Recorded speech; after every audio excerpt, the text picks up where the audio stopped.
Chapter 619. At the end of the battle, the wounded were treated separately. When the troops were counted, 1, 2, 3, 4 began to report. The higher-ups of both sides were surprised to find that none of them had died. A highly intense war that ended up looking like a joke. The people were saved, but the loss of materials was huge. Even in a local war of this level, both sides could be said to have suffered heavy losses. Guns, ammunition, all kinds of military equipment, these all cost money. In particular, the giant mech and the two sea beasts were almost defeated. The giant mech was directly destroyed, and the pilot was rescued by Superman. Of the two sea beasts, one was a translucent sea beast like a jellyfish. Due to the uniqueness of the creature, although many of its limbs were broken, it could grow them again as long as it ate. The other sea beast was a little nautilus-shaped. It was now lying on the coast like a small mountain. Many of its body core had been replaced by machinery, but it was pierced from front to back by the giant mecha's sword. A large amount of purple blood was flowing out of the wound. All the Atlanteans were still in fear. In their culture, the sea beasts were like some kind of sacred object. Of course, most ordinary people did not know that their scientists were semi-mechanizing the sea beasts. "Thea, do you have any way to save it?" The Sea King, who had swum back and forth from both sides of the Atlantic Ocean in a short period of time, learned about the situation of the sea beasts. He also came to Thea to think of a way. He remembered that the young lady had healing abilities. Thea looked at the 1,000-ton behemoth and was a little surprised. Could healing spells treat this thing? Even Morgan Le Fay, who was good at healing, had not seen this thing before. She threw 2 healing spells with an exploratory spirit, but the effect was not obvious. This thing was too big. The healing spells that could accelerate the growth of human cells seemed to have been thrown into the sea. Even Thea's Eye of God could not see any slight changes at the cellular level. At the same time, it grew in the deep sea and was naturally repelled by the light attribute. Several powerful healing spells were ineffective. Thea could only take out the god of death staff and use the seawater beside her to perform a large-scale water-based healing. This time, the effect was much better. The 3 cracks on the side of the Nautilus that were cut by the giant mech were shrinking visibly, and the transparent hole in the middle of the body was also slowly healing. How long has this thing lived? The Flash, who was also very scientific and exploratory, looked at the giant beast and asked her. Thea was speechless. This sea beast had probably lived from the previous era until now. From this point of view, it was indeed much more valuable than a mech. She put away her original nonchalance and became serious. The god of death staff could subdue this sea monster, but it was useless against her now. Moreover, this thing must have eaten a lot. Its mouth was bloody and its 3 rows of sharp teeth were not beautiful. Thea ignored the faint pleading from the staff. Just as she was trying her best to treat the patient, a faintly discernible voice entered her heart. "Why is this staff in your hands?" At first, Thea was stunned, but she quickly reacted. It was the old Sea Emperor. Why is this old man looking for me? He also recognized this staff. Or was he somehow related to the god of death? "You mean this staff? It has been in my hands for many years. What's wrong?" The other party did not respond for a long time. After 5 minutes, when Thea was almost done with the treatment, his voice came again. "How about this? This matter will not affect my relationship with Mount Olympus. As a private transaction, can you give me the staff? I will not let you suffer a loss." Oh. Thea was a little nostalgic. The other party was very eager, and the desire to make a deal was extremely strong. This was a signal from the divine position. The staff was now dispensable to Thea, but it must be very important to him. If she did not ruthlessly skin him, she would not live up to the name of the goddess of trade and wealth. The staff was of great benefit to Poseidon, this was certain. If she gave it to him now, there would be 2 results. 1, his strength would increase greatly, and he would fulfill his promise, which would be an additional help to the crusade against Hades. The other was that he would violate his promise and turn against the gods. Thea naturally chose the former. She would let him stay half-dead for the time being. At present, she was not lacking in high-end combat power. She replied to Poseidon that she would consider, but only after the battle of the underworld. Both sides needed a platform to improve their understanding of each other. Thea was afraid that Thea would break his promise, and Poseidon was also afraid that Thea would do something to the staff. The gods had too many tricks up their sleeves, and no one dared to say that they were fearless. After happily finalizing the follow-up matters with Poseidon, Thea pulled her attention back to reality. The troops at the 5 landing points had ceased fire. With the efforts of several parties, the war seemed to have taken a step back. What should they do next? This question not only stumped the human leaders, but also made the former Queen Atlana frown. If he didn't mention it, would he pretend that it didn't happen? This was impossible. The battlefield was filled with bullets, and the human side had mobilized more than 100,000 soldiers. It was impossible to keep this a secret. The government had to give an explanation to the people. It was impossible to make up lies. They could only selectively tell part of the truth.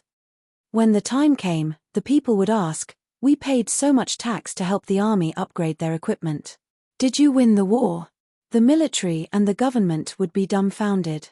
In order to not be nailed to the pillar of shame in history, they had to fight for even a shell of compensation from the Atlanteans.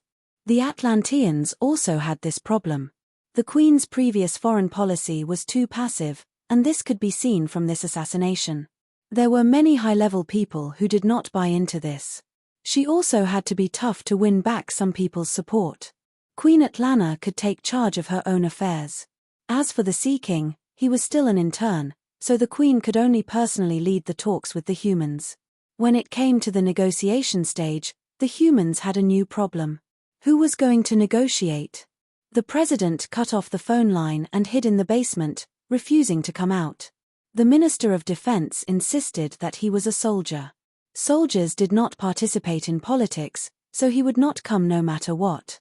The remaining few small South American countries did not dare to steal the limelight from their big brother.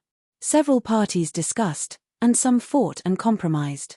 In the end, the negotiation task fell to Moira, who had already stepped down as the mayor of Star City and was running for election. In fact, everyone was helpless. Moira did not have a public office at this time. In order to let her have a clear identity, a supplementary provision was urgently added to the Constitution, which was enough superficial work. The following conversation was boring. At least in Thea's view, it was just 2 old ladies chatting behind closed doors. The Sea King and Thea introduced their mothers to each other. With the friendship of the 2 juniors, the 2 political powerhouses with equally good acting skills kept probing, compromising, and cooperating, and finally established a series of plans to deal with the aftermath. The whole negotiation process was very simple. The only thing worth mentioning was the choice of location for the signing of the agreement. After a fierce debate, the humans thought that it should be on land, but the Atlantean Elder Council insisted on negotiating in the Atlantic Ocean. Naturally, the humans would not agree to this. Negotiating on the water? Sorry, talking while swimming fancily? They could not do it. Hera of Mount Olympus had been urging Thea. She was too lazy to talk nonsense with both parties, so she directly created a small island in the Atlantic Ocean. This kind of miraculous thing shocked the participants from both sides. It seemed that Sia had cast a spell and created an island out of thin air with an earthquake. In fact, this was all done by Poseidon. Thea could also do it with her own divine power, but it was very troublesome. If she needed 10 units of divine power to create an island, Poseidon only needed 1 unit. This was the difference in the divine position of the 2. Chapter 620. It wasn't until Moira, as the plenipotentiary, signed a new land and sea treaty with Atlana that the matter came to an initial end. Both sides recognized each other's status and traded equally. The location of the transaction was this island. The human side claimed that Thea's island was an apology from Atlantis, while the other side claimed that the people on the surface had given them a lot of materials for free as reparations. Now that they had gained some face, they happily retreated their troops. Moira, who carried a lot of people's hopes, went back to make the final push, while Thea returned to Mount Olympus with Poseidon's promise. She saw Ars, who was like a candle in the wind. The old man was about to die, but the war between the humans and Atlantis gave him a breather. Now the old man was holding a sword and waving it at Diana. Diana deftly parried Ars's stab, put away her swords, and asked Thea, "How is it? That uncle of yours is still very reasonable." Sure enough, her words made Diana and Ars feel relieved. With the support of Poseidon, they had a great chance of winning. "Where are the others?" Thea asked. "They are all watching the battle between Hercules and Apollo on the other side." "Oh." Thea's interest was also piqued. Although Apollo was suppressed by them, it was because the Kryptonians had cheats, and ordinary people couldn't beat the sun god. She, who was never afraid of trouble, immediately pulled Diana to watch the battle. When they arrived at the scene, it was indeed very hot. Mount Olympus had a constant temperature enchantment, but now the temperature had risen by more than 10 degrees. It showed how hard the sun god was working. Thea waved at the Supergirl on the opposite side, and then looked at the two sides of the battle. Apollo's attack was still as imposing as ever. Scorching flames were wantonly scattered about, and boiling lava was absorbed out of thin air. With a wave of his hand, 10,000 rays of light flashed. Just by looking at this appearance, one could tell that he was very majestic. Hercules, who was fighting with him, was still dressed in the same animal skin as before. Hercules held a giant axe in his hand, fully displaying his advantage in strength. He ignored all kinds of burns and focused on close combat with Hercules. Seeing this familiar scene, Thea was a little amused. If Apollo was replaced by her, and Hercules was replaced by the firstborn, then this battle would be no different from the battle between Thea and the firstborn. Apollo and Thea's fighting style was similar. Both of them were not good at strength and could only add energy to their attacks. The firstborn was very similar to Hercules. They both relied on their bodies. The difference was that the firstborn was more murderous and was the avenger, while Hercules was more like a warrior full of honor. In the end, whether softness prevailed over hardness or hardness prevailed over softness depended on the grasp of both sides. Sister Thea, Sister Diana, little Supergirl took advantage of the free time to walk to the two girls, looking as cheerful as a deer. Adventure, fighting, these were all messages deeply rooted in the genes. When Fura was born, she was genetically modified to be an adjutant, and when Kara was born, she was genetically modified to be a warrior. Fighting was her nature. Compared to Superman, who made her study, work, and be an ordinary person, she preferred to fight. Thea rubbed her little head. This girl's energy had increased by a lot. Needless to say, she must have absorbed it from Apollo. She was indeed a cheater. The humanoid sun was restrained by the Kryptonians, which was why he was so angry. Seeing Supergirl and Thea talking intimately, Apollo repelled Hercules with 2 consecutive moves and turned to look at Thea. "I heard that you tied with the firstborn. If it weren't for the guy in the red cloak, would you dare to fight with me?" For a moment, everyone looked at Thea. "Damn, I am the goddess of wealth, not the goddess of war. Why do you all want to fight with me?" However, good opponents were hard to come by, especially at her level. Thea also wanted to see how strong Apollo, who sat on the throne of the King of Gods in the original time and space, was. "He is very strong. You have to be careful." Seeing that Apollo had found another opponent, Hercules naturally stopped. He did not know that Thea had ascended to godhood and was still judging her based on his previous impression of her. Thea walked out slowly, flicking the soft whip in her hand. Brilliant silver flames danced around. The sound and light effects of Thea were not inferior to Apollo's. Apollo snorted and also took out his weapon. Thea was a little surprised that this guy was also a bow user. The golden bow was matched with dazzling sharp arrows. Unfortunately, the goddess of moon's silver moon longbow was no longer a match for her because of her divine power. Otherwise, it would be interesting to compete with her archery skills. Her opponent stared at her like lightning. Thea did not want to be a target, so she could only attack first. She waved the silver flames in the air. Needless to say, the light and fire elements were the same, so her opponent must have a high resistance to them. The water element was suitable, but unfortunately, its attack power was too low.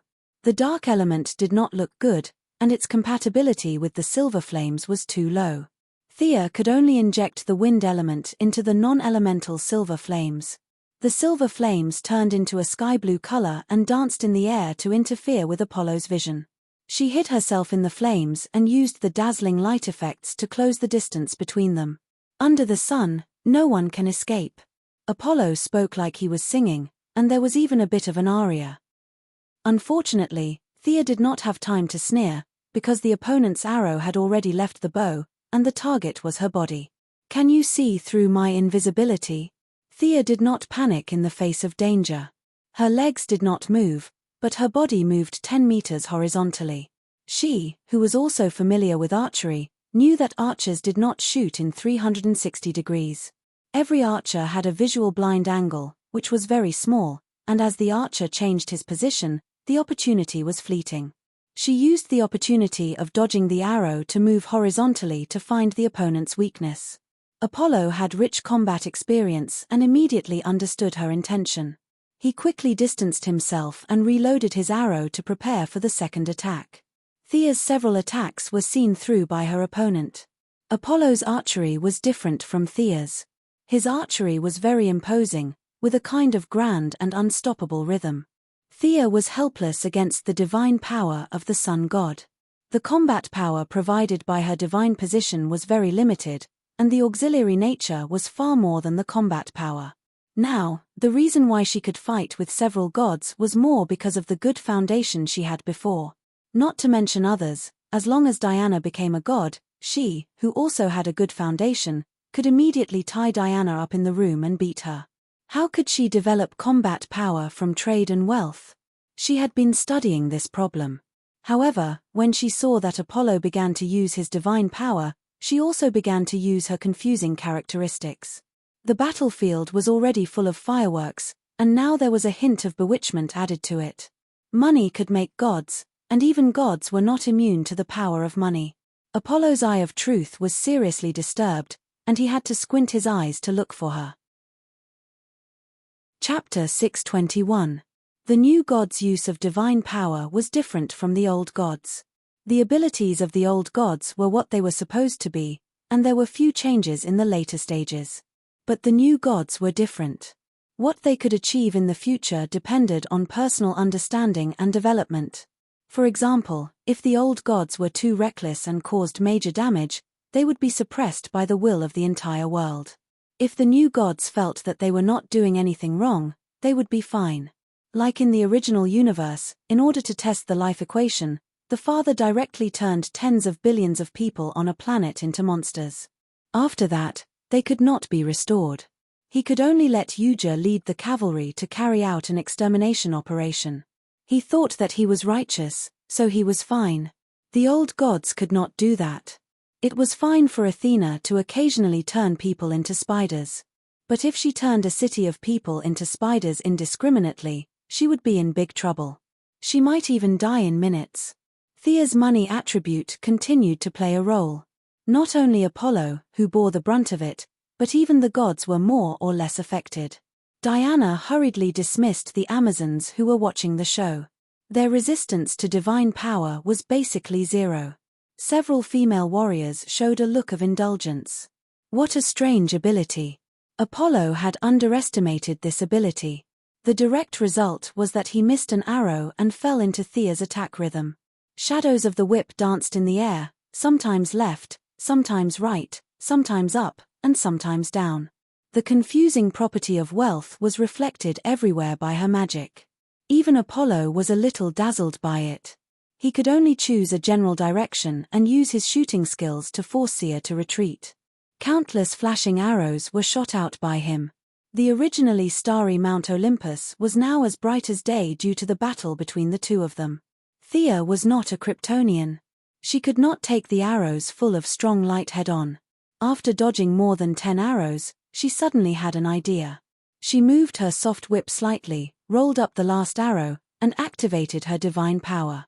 She directly caught the arrow of the sun in her hand. The divine arrow was attached with energy attacks. After being caught by her, the divine power dissipated, but the arrow could not run away. Thea finally found some of her divine power, tolerance, Wealth included all tangible things and measured the characteristics of all things. Everything in the world, as long as it existed objectively and could be traded, then as long as the total amount did not exceed a certain limit, it could be collected. So theoretically speaking, she could also create a magical version of the treasurefall coin. This was the first time Thea had thought of creating her own divine artifact. She then began to use her divine power to attack Apollo. Her previous conjecture was not far from the truth. Apollo's divine arrows could be taken, but Thea would also have to pay with her own divine power. In her opinion, this was more like a forced transaction. The transaction process could be unequal, but both parties had to pay something at the same time to complete the transaction. If the other party's physical body exceeded a certain energy limit, even wealth and divine power would not be able to do anything. After she took away 3 arrows in a row, Apollo put away his longbow and began to fight her in close combat with fire all over his body. Thea could not absorb this energy, so she could only use the old method to practice with him. The two of them fought for 10 minutes and stopped at the same time. Neither of them could defeat the other. Apollo had fought 2 gods in a row and was now a little tired, so he left the scene in a huff. Now that he was not an enemy but an ally, Thea did not provoke him. She weighed the 3 arrows in her hand. They were all made of high-quality materials and were quenched in the sun. She handed them over to the royal blacksmith master Diana. The war goddess had an unusual love for all kinds of rare materials. After Thea secretly took control of Ibn trade, she would occasionally go to the trade union to look for rare materials. After that, she would buy. She did not like to wear makeup, but she liked to wear weapons. Thea then went to find Hera and told her about Poseidon's intentions. She considered it as completing the mission, but unfortunately, the mission reward had already been paid. After chatting with Hera for a while, she came out to see Diana talking to Ars and Hercules about the way of the warrior. The 4 of them were having a lively discussion. The damned way of the warrior was not something that Missy had. She did not have it in the past, and she would not have it in the future. Why would she not run when she knew that the enemy was especially fierce? Wouldn't that be courting death? However, in Hercules' opinion, a warrior should strictly have no fear. He should go all out in the face of every opponent. The weak should be given the respect they deserved, and the strong should not retreat. Ars, Supergirl, and Diana all agreed. Missy seemed to agree, but in fact, she was criticizing him in her heart. Perhaps for someone like Hercules, even if a ferocious beast were to descend, he would still dare to cleave it with his axe. To be honest, he was indeed worthy of respect. Unfortunately, she did not have such noble morals. However, this was very useful to Diana, so she did not stop them. She discussed with them for a while and went back alone to study the characteristics of her divine power. Tangible things could be sold and traded. Then, did that mean intangible things could not be traded? It was not absolute. The demons had provided her with a new idea. The trade of souls was the demon's favorite. Then, for the goddess of trade and wealth, were souls on the trade list? Thea thought about it carefully, and the answer was yes. Souls were fine, and so was knowledge and memory. Combined with Morgan Le Fay's magic book and the many necromancy spells in it, she had a new research direction. In the evening, when Diana returned to her room, Thea realized that she was indeed not a righteous person. She had gone to the evil path after just a few random studies. In the next few days, the gods entered a state of combat readiness. Even the 120 unwilling Apollos who were forcefully conscripted became serious. No one would joke around with their lives. Midway, Thea returned to Earth and called the Flash over to prepare to deal with Hermes, who was rapidly increasing in speed. She also introduced him to Supergirl with bad intentions. The first time the two met, they had a good impression of each other. Supergirl's sincerity and Barry's sunshine touched each other. To be honest, Thea did not think that Ayres was that good. Supergirl paired with the Flash. Just thinking about it made her feel good. Compared to Ayres, that black girl, Supergirl was her daughter-in-law. Surely, the mother of the god of speed would not object. Although she thought highly of the two of them, Thea still had her morals. She did not do anything unnecessary and let nature take its course. 3 days later, the gods had gathered. The 2 gods who had escaped were also forced to return. Hera, the god of strength, Hercules, Apollo, the god of sun, Ars, Dionysus, the god of wine, Hephaestus, the god of blacksmiths, Demeter, the goddess of agriculture, and Eris, the goddess of strife. The 8 Greek gods, Thea, Diana, Supergirl, and the Flash left Mount Olympus to meet up with Poseidon. Chapter 622. Seeing the huge strength of the gods' allied forces, Poseidon was also a little moved. According to the agreement, he would not directly participate in the siege of Hades, but he would send an army to lead the way and cooperate in the battle. After that, he would get the jurisdiction of the Styx. After the war, no matter who won or lost, the 3 sides would meet. Poseidon's avatar could only wear the golden armor, wear the crown, and hold the trident and advance with the gods. His army also poured out from the vanishing point that Thea had observed before. The Nagas were Poseidon's trump card. Their upper body was human, and their lower body was like a sea snake. The male Nagas were brave warriors, and the female Nagas were magicians. Poseidon, who had always looked up to Zeus, also had the dream of spreading the world. However, compared to Zeus's powerful genes, his illegitimate children were a little less presentable. He had more sons than daughters, and most of them were giants and rough men. Now, the one leading the sea race army was one of his sons, the Cyclops Polyphemus, who was famous for eating people. He was the son of Poseidon and the sea fairy Teucer. After the 2 sides met, they simply reiterated their responsibilities and obligations, and the army began to go along the waterway to the underworld. The death gas of the underworld was fatal to ordinary people.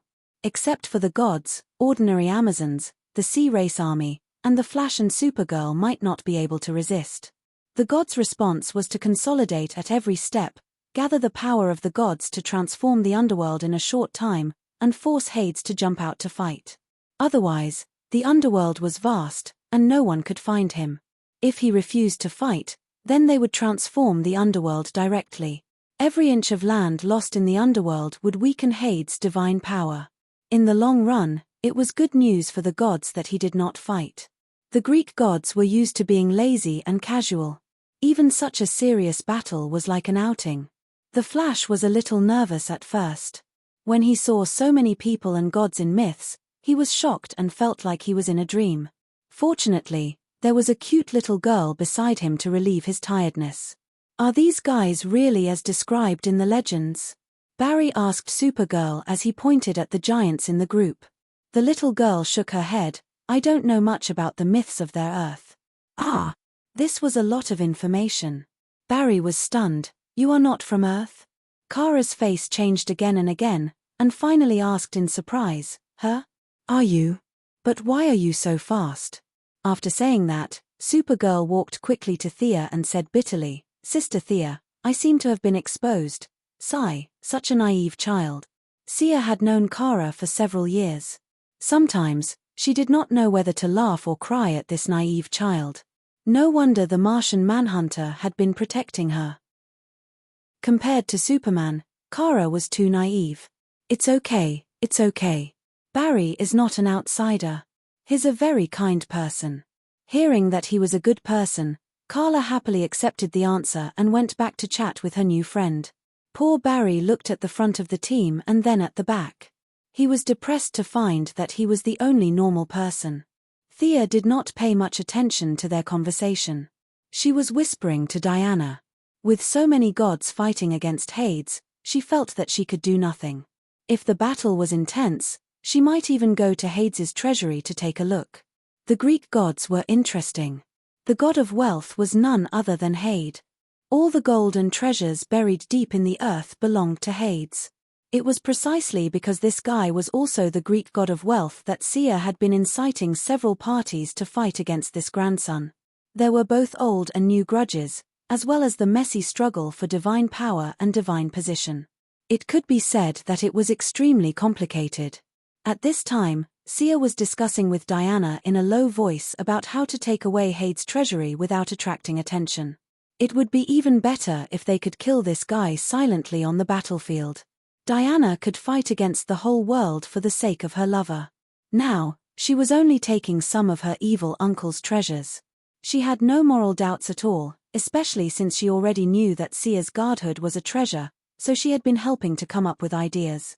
As the goddess of wealth, she naturally did not need items such as a space bag to rob the poor and help the rich.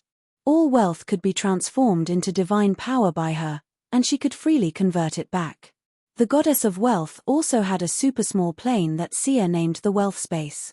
All items that could be classified as wealth could be stored in it. However, it would be ungentlemanly to just rob them. It would be best to make it a transaction, such as robbing the other party's treasure and leaving a copper coin behind. The group of people and gods did not hide their tracks. They walked through the secret passage to the underworld. This secret passage was created by the old man Poseidon many years ago. God knows what kind of grudges he had with Hades. The group emerged from the shallow water. What they saw was a huge, pitch-black river that stretched as far as the eye could see. It was the river Styx. Sia, who had achieved a small success in emotional energy, felt countless negative emotions from the river, such as regret, pain, suffering, hatred, and so on. She winked at Ching Nu, and the other Green Lanterns worked together to form an emotional shield, protecting the ordinary people's minds from being invaded. This river was fatal to everyone, including the demigods. Only special ferries could pass through it. However, the Sea King was not in this area. He could control any place that had water. An interesting characteristic of the Greek gods was that their jurisdiction was very scattered. For example, the wealth that Thea could not forget, Hades had jurisdiction over it. In fact, Poseidon did too. The treasures buried underground belonged to Hades, while the treasures in the sea belonged to the Ocean Emperor. That was the literal meaning, but the actual meaning was different. Hades insisted that the treasures at the bottom of the sea were also underground, and should belong to him. The Ocean Emperor flatly refused, and the two of them often fought over trivial matters. Now, the river Styx in front of them had the same problem. Back then, the three brothers of Zeus drew lots to decide the ownership of the world. Hades was in charge of the underworld, and Poseidon was in charge of the rivers, lakes, and seas. Here came the problem. The river Styx was also a river. Theoretically, it was also under the jurisdiction of the Sea King. However, Hades believed that the river Styx was an inseparable part of the underworld. Since ancient times, the river Styx was a member of the underworld family. The two of them had often argued over this river. However, because Poseidon was slightly weaker than Hades, the scale of the argument had not been expanded. Now, with the help of the gods, he was also energized. Today, he was determined to take back the ownership of the river Styx. This was the entrance to the underworld, and all living beings had to pass through here. If Poseidon were to interfere here, it would mean that all living beings would be related to him.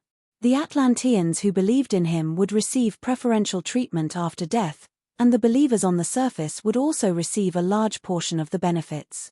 This was a clear battle of interests, a battle of divine power. Poseidon waved his hand. His ugly sons began to take out the materials they had prepared in advance. They built a giant ship and prepared to cross the river Styx. Chapter 623. In theory, only the ferryman could bring people across the river. However, there were no absolutes in the world. Everything had two sides. Absolutes did not exist. Poseidon had been holding back for so many years. Now was the time for him to shine. His subordinates quickly built a huge boat that was 1,000 meters long and 100 meters wide. He was ready to bring everyone across. Thea pulled everyone onto the boat. The Flash, who was full of scientific exploration, wanted to study the composition of the Styx's water. Fortunately, Thea was quick enough to drag him onto the boat. Everyone started to board the boat. At this moment, the gods noticed a small boat rowing towards them from afar. Thea was overjoyed. The gods and demigods who knew the inside story of the Styx were all gloating. The one rowing the small boat was naturally the ferryman of the Styx, Charon. Hades had already contracted this river to him. He paid a certain amount every year and was responsible for his daily expenses. Today, he sensed a large number of living beings entering the STYX. Naturally, he came to take a look. Halfway through, he knew that he was in trouble. The gods did not hide their divine power at all. So many gods were clearly holding swords. They were definitely not here to comfort an old man like him. He had to do his duty. He could not turn back. The old man looked thin and withered. He had a pair of triangular eyes and looked as wretched as one could imagine. However, he was actually very senior. He was also a god. Thea looked at the old man rowing the boat slowly towards the gods. She sighed in her heart. The ferryman of the STYX, Karen, was a trash underworld gladiator in her impression. However, in this world, this guy was not so simple. He was the son of NYX, the goddess of creation. He was of the same generation as the three goddesses of fate. Unfortunately, his time had long passed. Or rather, it had never come. In front of a powerful god, even a senior would have to bow his head. He could wag his tail and beg for mercy from the junior Hades. Naturally, he did not dare to anger Poseidon and Hera. Thea was a new god to the Greek gods. Hera and the rest were also replacements to the descendants of the gods of creation. One generation after another. This was also the reason why the gods were afraid of the future. Seeing the boat approaching, who would deal with this guy? The gods were communicating with each other through their eyes. Thea, who originally wanted to be a bystander, felt the thread of fate tremble slightly. She had done many experiments in private, and now she could barely make use of the function of this thread.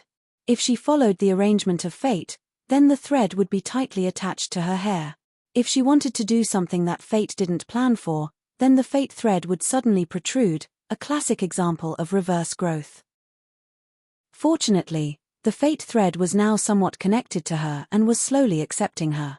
Even big bosses who were far more powerful than her wouldn't be able to see this strand of hair that suddenly protruded. With regards to Charon, fate had given her two choices. One was to let nature take its course, and the other was to participate. The veins of the world had their own inertia. It was too difficult to go against the flow of fate. However, to break free from the shackles of fate and reach a position higher than the Heavenly Father and Darkseid, one could not follow the path set by fate. She had to work on the small details and break free from fate bit by bit. The general trend would not change, but the small details would change. This was Thea's current plan. I'll deal with this guy. She volunteered to negotiate with Charon, who was rowing the boat over. Seeing that someone was willing to take the lead, the gods naturally wouldn't object. Thea jumped onto the boat. How wretched. She looked at the skinny old man in front of her. He had a pair of yellow triangular eyes and a sneaky gaze. This guy collected money from everyone who crossed the river. He could be considered one of the few tycoons in the three realms. However, he was dressed in rags, like a scavenger. She looked at him, and Charon was also sizing her up.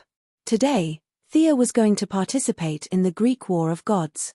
She changed into the silver-blue battle armor that Zeus had made for her. In order to match Diana's red cloak, she asked Aramani to sew a thick blue cloak. She didn't waste the golden fleece that she had obtained earlier. She sewed it around the collar of the cloak. Wrapped in the thick cloak and holding a holy sword, she looked majestic. However, Diana couldn't understand why her lover called cloak a quilt. Are you going to pay the toll? Charon mustered up his courage to ask, especially when he saw Hercules sharpening his axe in the distance. In his opinion, this was just a formality. If the other party said that they weren't willing, he would go home and rest. As for whether Hades was dead or not, it had nothing to do with him. Charon was already prepared to row the boat back, but he didn't expect Thea's casual words to make him freeze in place. We'll pay. How much? Cold sweat trickled down Charon's forehead. He hated these fellows who didn't play by the rules. With such a large army, shouldn't you just bully a lone old man like me and leave without paying me any attention? Why are you wasting your breath on me? Who cares about Poseidon, Hera, or Hades? You guys can beat them up as much as you want. Charon is an old man, and he only wants to avoid trouble now. His old yellow eyes started to turn blindly as he thought about how to fool Thea. Oh, the price is clearly marked. Old man, you're quite serviceable. He pretended to be stupid and pondered. Thea didn't let him go either. Her eyes flashed with the radiance of wealth. Out of curiosity, she pulled out a sign that was neither gold nor silver nor copper from under the deck. She could recognize the words. It was ancient Greek. She immediately read it out: 10 mortals, 10,000 demigods, 1 million gods. Old man, you're really good at making money. Then, under the old man's shocked gaze, Thea used her wealth and divine power to convert an astronomical amount of money to Charon. This amount wasn't small, and it used up a full fifth of her divine power. She handed over a mountain of money to Charon. If it was in the past, this wretched old man would have jumped up in excitement. However, he didn't think so now. Old gods had to abide by the rules. Even if this river crossing fee was added by him and was part of the rules, he had to accept it. Charon accepted the river crossing fee with a bitter face. Thea's face was a little pale. She stared at Charon with a faint smile. If he wanted to earn her money, he had to be prepared to lose his pants. Thea paid according to the rules, which meant that the transaction had begun. He had to follow his rules and send this group of people across the river. Can't you cross the river by yourself? Why do you have to drag me along? I don't have any combat power, the old man complained. He couldn't help but complain to Thea. His rules were very clear. Bring people across the river. Although Poseidon had a huge ship, in order to show the word bring, he had to paddle a small boat in front. From afar, he looked like a guide.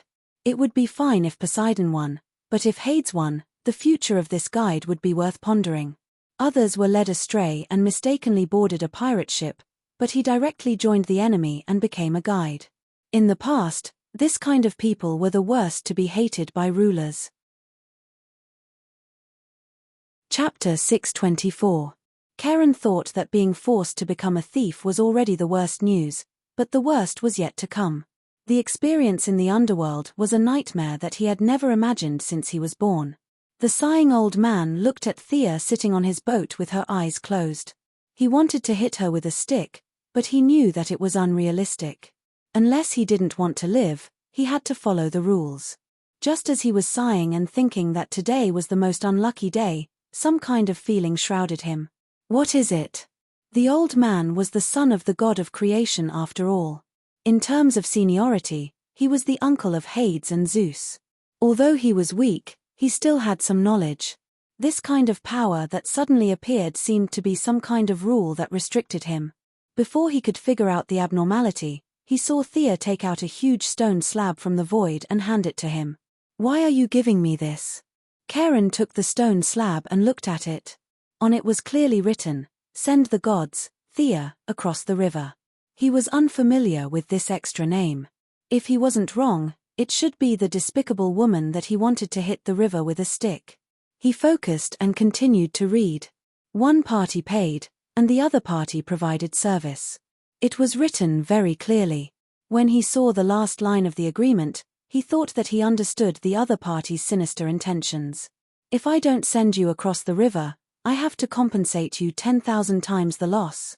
The old man pointed at the line of small words and asked stiffly, "You must be eyeing my property, the goddess of wealth of some divine system?" Old man Karen felt a strong sense of wealth from the agreement. Although he had never seen the new god, he could still judge the nature of the divine power. The conclusion was obvious.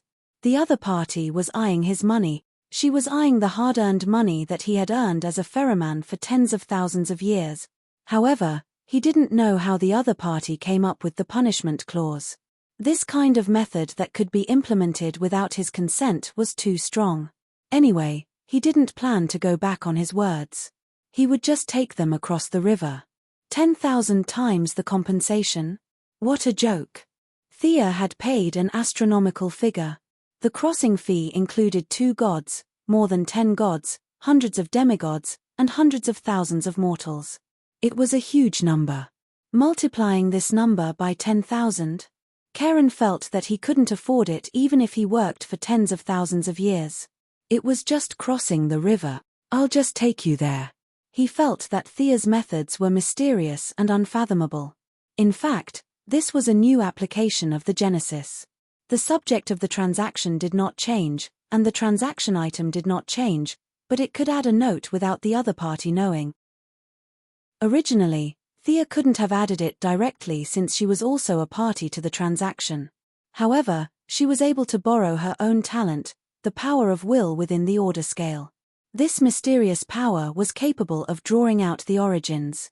Now that she had faked an outsider to the transaction and proposed changes, the main body immediately agreed, resulting in the final version in Charon's hands. The other party thought that Thea was interested in his small amount of money, which was an insult to her taste. This document was only a restriction. There was nothing above the river Styx. From time to time, there would be spirits of the dead swimming around in the water. The small boat was in front, and the huge ship was behind. They slowly moved to the other side of the river. The mortals were resting with their eyes closed, and the gods were also making their own preparations. The water of the river Styx affected them somewhat. Among them, Apollo was the most irritable. This environment was the complete opposite of his job, and he couldn't wait to purify the entire river. The group leisurely reached the other side of the river. The journey was extremely smooth. Although the gods were not afraid of falling, it was still troublesome. If the mortals fell, they would basically die. The large group began to disembark. Hera was discussing with Poseidon about the plan of attack. Charon looked at Thea in horror, only to see her sitting calmly on the boat, with no intention of getting off. Charon had a bad premonition. He pointed to the shore, meaning that she should get off. Thea stretched out a finger and shook it lightly. Your ability to understand is worrying. You still have to carry me. Our transaction isn't complete. Huh? The old ferryman was confused. Weren't you here to crusade against Hades? Are you not on the same side as them? Do I have to send you back? He couldn't be blamed for being surprised. Charon couldn't understand Thea's goal at all. He was still using his own logic to weigh everything. I heard that the river Styx is formed by the convergence of 5 rivers in the underworld. Is that true? Thea asked a question that had nothing to do with the current situation. The old ferryman stared at her, his molars creaking. He nodded with a muffled voice. Yes. What are you trying to say? The river of pain, Akron, the river of sighs, Kokutos, the river of flames, the river of Lethia, the river of forgetfulness, and the river of hatred, the river of Styx, right? These 5 rivers are also part of the river Styx, right? Charon wanted to say that they weren't, but he couldn't blindly say things that were publicly known. A trace of fear appeared on his wretched old face. Even gods could feel fear. Thea's understanding of fear was unparalleled in this world. She had a clear grasp of the other party's mentality, and in an instant, she caught the gap in his heart. Her voice automatically carried a trace of bewitchment. I heard that the river of sighs, Kokutos, flows through Pluto's treasury. Am I right? You want to go to Pluto's place? Charon was a little shocked by Thea's audacity. So what you want isn't my treasure, but Pluto's? In an instant, he thought of many things. Should he go against the agreement and sacrifice his life's earnings to send this woman away? Or should he bring her to rob Pluto's treasury? He didn't know that Thea had pried open a crack in his heart. This thought suddenly appeared in Charon's mind. If it was in the past, he would have carefully considered it. But now, he decided to sacrifice Pluto's treasury to protect himself. He, who was originally greedy and loved money as much as his life, even thought that he should take some of it. After all, there were gods to take the blame. Once this thought formed, it immediately escaped the control of reason. Thinking of Hades's mountain of wealth, Charon's heart was like grass growing. His greed couldn't be controlled. All of this was naturally instigated by Thea's divine power. In addition, this old fellow wasn't a good person. He was the son of the god of creation. He was so miserable that he even accepted money from mortals crossing the river. Thea didn't have any psychological burden in tricking him.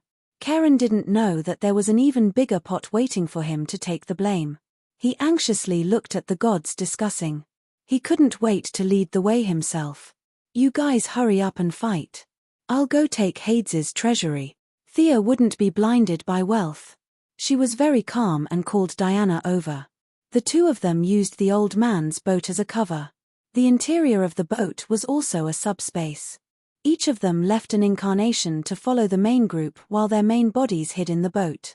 While the gods were discussing, they leisurely sailed towards the distant tributary of the river Styx. Chapter 625. Under the leadership of Hercules, the gods began to push into the depths of the underworld.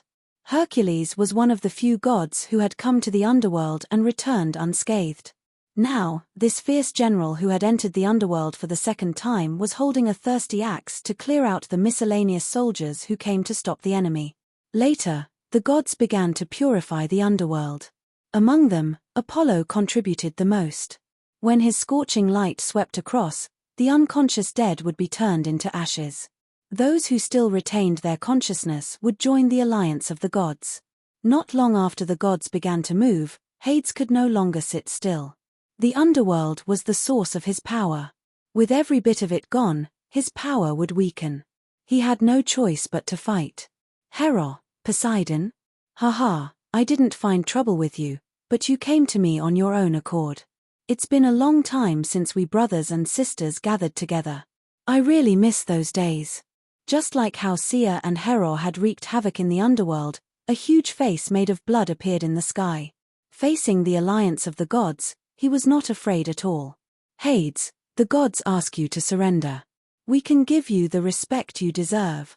Hera held Zeus's lightning spear in her hand and assumed the posture of a divine king. She really did look like one. The bloody face laughed silently. It had an aura of fight if you want. It didn't talk nonsense with the gods at all and disappeared in midair. Hercules identified the direction. The first prison of the underworld tribunal should be in front. The enemy's army has gathered there. Hades must want to fight us there. The gods didn't rush forward. They kept purifying the underworld. Apollo had to work hard to create a small sun and hung it in the dark sky. Although the sun was small and didn't last long, it was a strong signal to many creatures that light could defeat darkness. It took the army almost an hour to cover the distance of several miles. The route from the shore of the Three Roads River to the first prison had been completely changed. Even if they won this battle, Hades would have to spend a lot of time and energy to get rid of Apollo's divine power. The underworld tribunal, which was made entirely of obsidian, finally appeared in front of everyone. It was solemn and majestic. All the dead had to pass through here. But now, this magnificent building had been transformed into a war fortress. Many undead armed with bows and spears were stationed here. Outside the fortress, there was an army that stretched as far as the eye could see. The gods did not look at the miscellaneous soldiers. They were the enemies that the Ocean Emperor's subordinates needed to deal with. Instead, they looked at the gods opposite them. Today, Hades was no longer in the form of a dwarf holding a candle. Instead, he was a tall, white-haired old man wearing bright black armor. At this moment, he was holding two halberds and looking at the gods with disdain. This old man seemed unconcerned, but in fact, he had sent out his main body. Thea's incarnation thought to herself. This was good news for her to infiltrate the depths of the underworld. Standing on the right side of Hades was his old acquaintance, the firstborn. Thea was an expert in psychic power and healing. She had used a lot of methods and had barely recovered from the trauma of that day. However, the firstborn did not have these methods. He chose to take it head-on. In the eyes of Thea's incarnation, the firstborn looked ferocious, but in fact, his injuries had not fully recovered.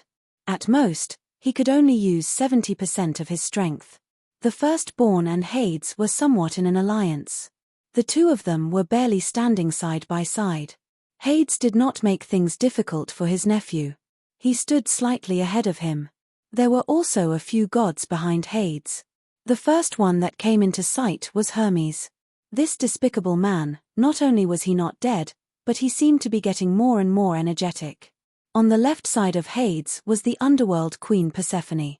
This was the first time Thea saw this goddess who wore many accessories and gorgeous clothes. She was the daughter of Zeus and the goddess of agriculture, Demeter. She was taken to the underworld by force. Although the beginning of the story was bad, it was said that the two of them had a good life. Her mother, Demeter, was in Heros' camp at this time. However, the mother and daughter acted as if they did not know each other. They looked at each other coldly. The other two gods standing behind Hades were equally famous. They were Thanatos, the god of death, who was wearing a grey robe and holding a long sword, and Hypnos, the god of sleep, who was wearing a black robe and holding a staff, and had a head full of grey hair. The god of death's eyes glowed as he kept looking at the gods. The god of sleep's face was cold.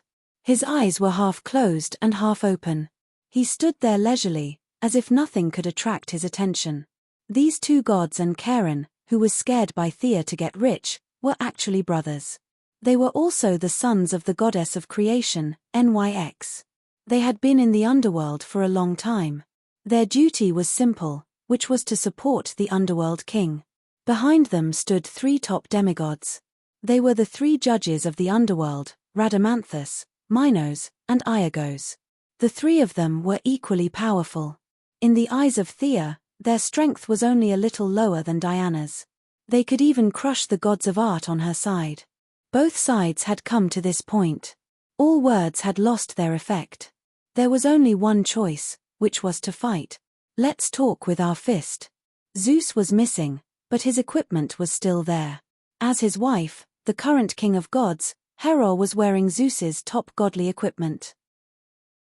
She stood at the forefront majestically, waving a lightning spear in her hand. She rushed toward Hades in a flash of lightning.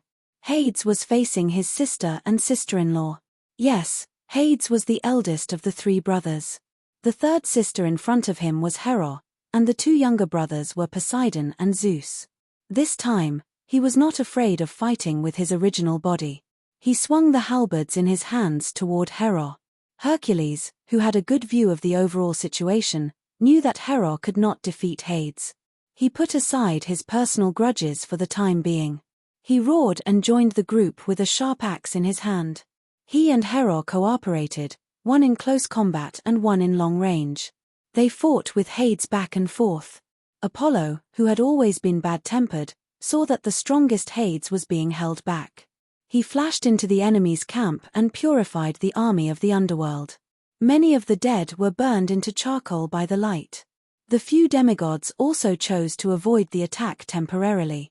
Apollo, you are too presumptuous. Thanatos, the god of death, found the dazzling sunlight very uncomfortable. He raised his long sword, which carried a dark green energy, and attacked Apollo. Old man, if you want to die, I will fulfill your wish. Apollo's anger was about to break through the sky. He turned around and attacked Thanatos violently without hesitation. Impudent junior. Thanatos felt insulted. After all, he was the son of the goddess of creation. Even Hades was Thanatos's nephew, not to mention the juniors under Apollo. Thanatos's body was full of death aura. He faced Apollo's scorching flames head-on. He had lived for a long time, but the power of a god had nothing to do with seniority. On this battlefield, excluding Hades, who was the fiercest, and Supergirl, who could completely defeat him, Thea and Poseidon were clones. The firstborn was seriously injured, and Hercules was weaker than him. Apollo could be said to be the strongest. In the original timeline, he could become the god of death and fight Hades and Poseidon on his own. As long as Apollo did not encounter any Kryptonians, he had enough confidence. His attributes were superior, and his divine power was more powerful. After a dozen moves, he had beaten the god of death, Thanatos, to a pulp. As his twin brother, Hypnos, the god of sleep, saw that the god of death was no match for him. He also joined the battle and fought Apollo together. Only then did they manage to maintain a stalemate. As the few big shots began to fight, the battle slowly began. Thea and Diana's clones looked at each other and understood each other's intentions. Together with the other Green Lanterns, they went to fight their old enemy, the Firstborn. Chapter 626. In order not to let the gods find any clues, their real bodies had been hiding on the boat with the divinity of confusion. Sia left the holy sword and quilt with her doppelganger. Relying on their numbers and the fact that the firstborn was injured, the prideful firstborn did not want to risk his life for Hades. Both sides were holding back. They seemed to be fighting fiercely, but in fact, they were very conservative. The gloomy Hermes noticed Sia's weakness. His eyes flashed and he wanted to sneak up on her. However, as soon as he took 2 steps forward, he was stopped by a golden lightning. Barry, who was wearing a red anti-friction suit, looked at him with a smile. Damn it! Hermes cursed in his heart. What did he see? What an unconventional speed. So it's you. Hermes said something that Barry couldn't understand. At this moment, he had forgotten about Sia and Hades. He only knew that the person in front of him was the one who almost killed him, the one who had to beg Hades for mercy. Perhaps if he could obtain Hermes' speed, he could become the speed god again. Barry didn't know that he was secretly mocking Hermes. Keeping in mind the task that Sia had given him, all he had to do was to stall this birdman. He also didn't plan to fight Hermes head-on, so he started to run wildly with his 2 long legs. Hermes pulled out a shiny thin sword from his staff and chased after him. Hades shouted at him twice, but he did not hear. Of course, Supergirl would not watch her new friend being chased. Her speed could catch up with the 2 of them. The 3 of them chased and ran in circles around the battlefield. It was very lively. The rest of the gods also found their own opponents. The goddess of agriculture, Demeter, faced her daughter, Persephone, the queen of underworld. There was no warmth at all. The clash of swords was very much in line with the main theme of the battlefield. The 3 judges of the underworld faced Ars, the god of war, Hephaestus, the god of blacksmiths, Dionysus, and the goddess of strife, Eris. Although it was 3 demigods against 4 true gods, the 3 judges were all peak demigods. Among them, Rhadamanthus was the most powerful, and the 4 weak gods were forced to retreat. If it were not for Ars, who had recently regained some of his former strength, the 4 of them would not have been able to withstand the onslaught of the opponent. The battle was in a stalemate for a while, and the strength of the underworld could be seen from this. Hera had played almost all the cards in her hand, but she was still on par with Hades. If she was trapped in Mount Olympus without the help of Apollo or Hercules, she would only be able to escape if Hades attacked. Overall, Hades still had the upper hand. This was the underworld, and their recovery speed was much faster than the gods who came from afar. The longer the battle dragged on, the greater the underworld's advantage. The most obvious example was Apollo. He was too far away from his own world, and he had already gone from suppressing the god of sleep to a draw. Looking at the situation on the battlefield and carefully weighing his own gains and losses, Poseidon pondered for a long time and finally made up his mind. He was not afraid of the gods who were barely united, but he was afraid of the underworld who was united and powerful. Now was a golden opportunity. With a wave of his hand, he ordered his rough giant sons to join the battle and help the god. At the same time, he also held a trident in his hand. This was not the high-quality imitation of the Atlanteans, but the top-level artifact of the original body. It controlled the power of the flood and carried the power of thousands of pounds. He wanted to join forces with Hera and Hercules to defeat Hades. Although it was only a clone, the majesty of Poseidon could not be ignored. Hades was already barely able to fight 1 against 2. Now that there was a stronger one, he could not hold on any longer. He forced the 3 gods to retreat with 1 move and looked around the battlefield. The army of the Amazons and Poseidon were attacking the army of the dead, so this battlefield did not attract his attention. He focused on the battle of the gods. The 3 giant sons of Poseidon blocked the god of sleep, Hypnos, with their strong magic resistance, and created an opportunity for Apollo to fight the god of death, Thanatos. The leading general of Poseidon, the Cyclops Polyphemos, roared and blocked Rhadamanthus with a stone pillar. 4 weak gods against 2 judges, and the situation suddenly became better. With the addition of Poseidon, this new force, the underworld began to show signs of weakness in the battle against the gods. Hades had no choice but to use his trump card. He took out a silver-grey horn and blew the song that the living could not listen to. Dozens of tyrannical auras woke up from their slumber. Some of them were the children of Zeus, and some were the demigod heroes of ancient Greece. They had already passed away, but their consciousness was so strong that even Hades could not force them to fight. Both sides had made an agreement that as long as they fought for Hades once, Hades would return their freedom. Now, these ancient human heroes kept their promise and woke up from their slumber to participate in this unprecedented battle. Achilles, who was invulnerable, Dageus, who killed the Minotaur, Austin, who used the wooden horse to break through Troy, and Perseus, who killed Medusa. Many of the elites of the human race returned to the battlefield. In the past, as the children of the gods, they fought for their people and honor.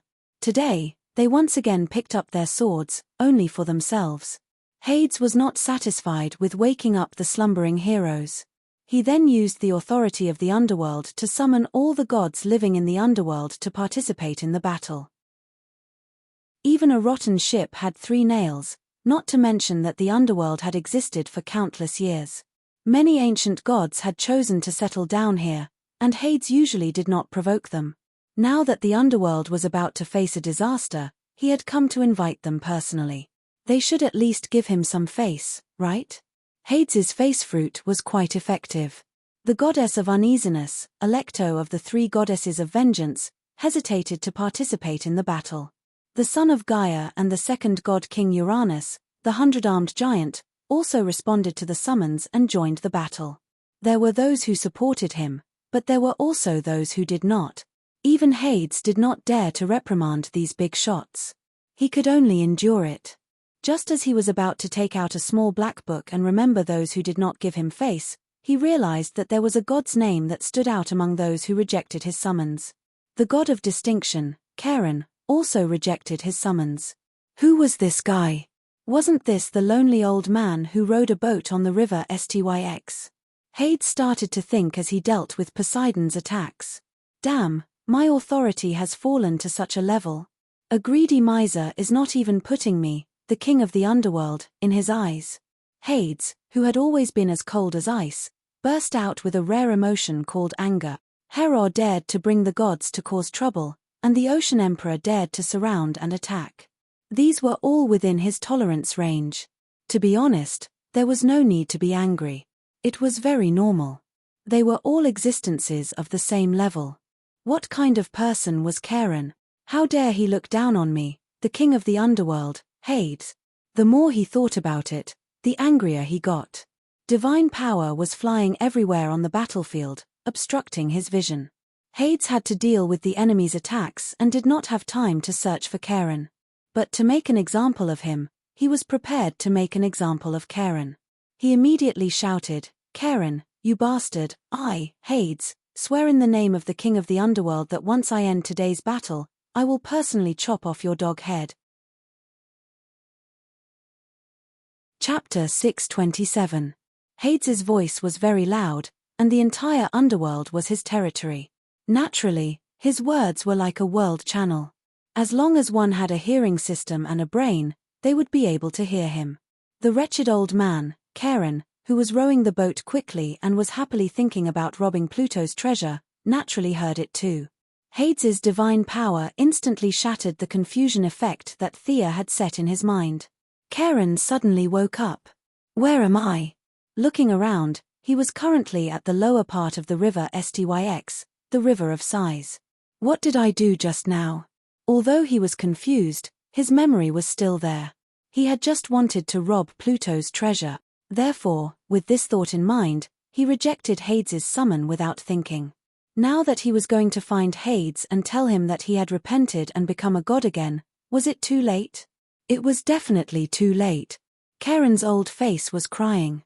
Hades had already sworn in the name of Pluto. If he went back on his promise, the entire underworld would abandon him. He would lose all his face. The old man didn't think that he could make Hades make such a big sacrifice. Looking at the 2 passengers on the boat with hidden bitterness, Thea returned a very amiable smile. It's over. Charon looked at the river Styx that he had served for tens of thousands of years and was dejected. He was about to lose his job. What was more painful than losing his job was that he might not even be able to keep his life. If he had known earlier, he would have compensated Thea directly.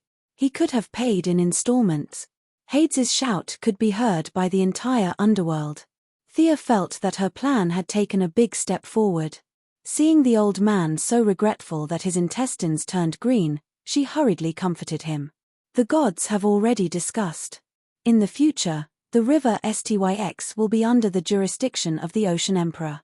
You don't have to be afraid of Hade. The Ocean Emperor will support you, she directly reassured him. Hearing that he had another job, Karen's despair improved a little. The intelligence of gods wasn't low.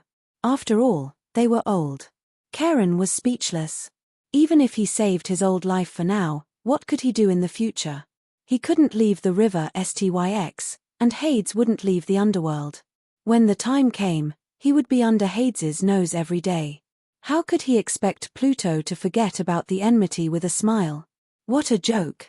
At that time, the river Styx and the first prison would become the front lines of the battle between the Ocean Emperor and the Netherworld King. As the owner of the river Styx, he would have to face the Netherworld army head-on. Thinking about his future, or rather, his fate in the next few days, the old man had inexplicably become the vanguard of the anti-Hades movement. How could the word tragic describe this?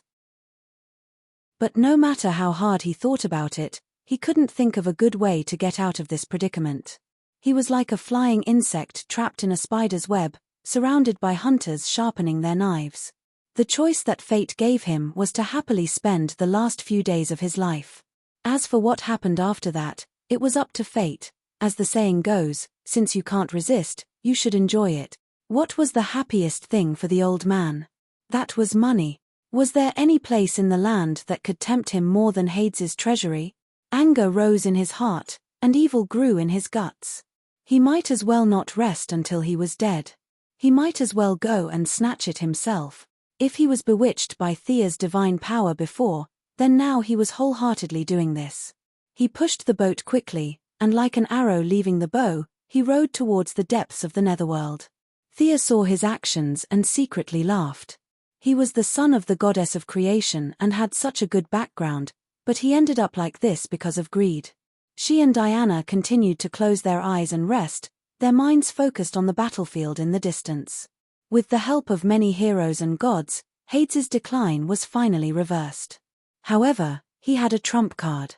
Hera had inherited all of Zeus's treasury, so she wasn't just for show. She pulled out a sword from her waist and chanted an incantation loudly.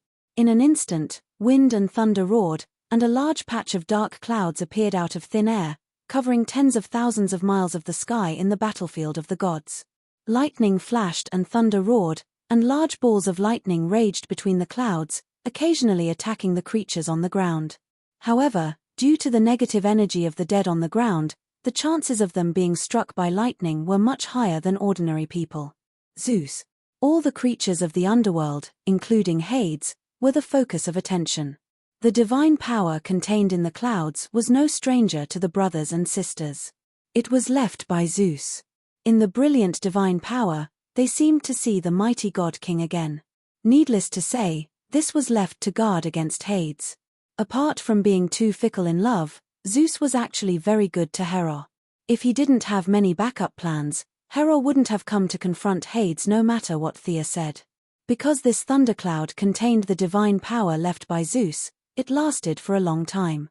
Within the range of the thundercloud, all the dead suffered varying degrees of damage. The gods were only slightly embarrassed, but the army on the ground was annihilated. Under the leadership of Antiope, the Amazon female warriors rode tall horses and penetrated the army of the dead several times. The warriors of the sea race and the giants also chased after them. The dead were like wheat being reaped, and a large number of them fell. Although they could still be resurrected, it would be a matter of a day later. It was difficult to determine the outcome of the battle between the gods for a while. What surprised them was that the first to break the stalemate was the mortals who they didn't pay attention to before. The pair of Supergirl and the Flash developed a tacit understanding during the chase with Hermes. Barry's speed was faster than Hermes. After grasping the opponent's maximum speed, he suddenly accelerated and threw a lightning bolt at Hermes who was chasing after him. This kind of attack didn't cause much damage to Hermes, but Supergirl, who caught up later, hit Hermes with all her strength. After fighting with Apollo many times, Supergirl's attacks naturally carried a lot of divine power that belonged to the sun god. She didn't know how to use divine power. If she didn't know how to use it, it might slowly dissipate. But once she went all out, Apollo's divine power and the energy absorbed from the stars surged out in an instant. Her attributes were restrained, and her strength crushed Hermes, who was already a half-dead creature, causing heavy damage. A punch with a sonic boom directly hit Hermes' chest. Fat. The former god of speed directly burst into a cloud of blood mist, and the light attribute began to attack his body. Hermes opened his eyes and glared at Supergirl. You. Seeing that he could still speak, Supergirl, who was afraid that she had hit him too hard, was quite happy. Sister Thea didn't lie, these guys' bodies are really strong. It was a very depressing thing to live by suppressing one's strength every day. Seeing that Hermes could still speak, this guy was obviously fine. There was nothing to say. Let's give him another punch. After one punch, Hermes, who was pretending to be a tough guy, lay in the mud and completely fainted. Chapter 628. After dealing with Hermes, Supergirl and the Flash split up. The Flash went to help the Amazons, while Supergirl went to help her old friend Apollo. Apollo, who had the upper hand, was shocked when he saw a red cloak flying to his side. He was traumatized by Supergirl. When he knew that she was here to help him deal with Thanatos, he snorted unhappily.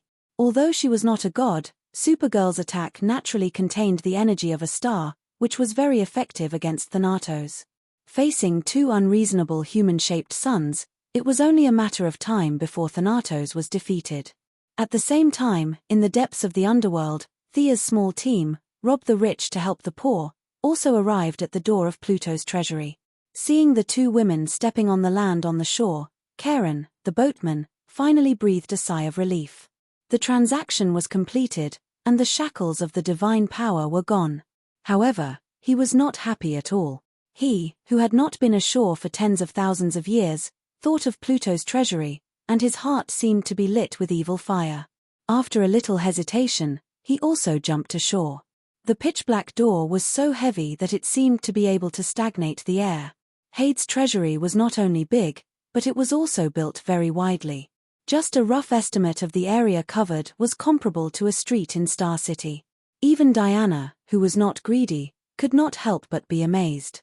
How many treasures did it take to build such a huge building to be a warehouse? I want 30% of the treasures. Karen, who had a pair of triangular eyes, was even more dazzled by money at this time. He almost forgot his surname. Thea was very unhappy. How dare you talk about money with the goddess of wealth? Although the holy sword was with the clone, the justice dagger given by the Heavenly Father was still at hand. You greedy old man, do you want to test my dagger? She was unhappy, but she did not say it out loud. Instead, she asked, we are the ones who organized the crusade against the underworld. What value do you have to take 30% of the treasures? The old man smiled eerily. I have no value, but my brothers do. Look at this.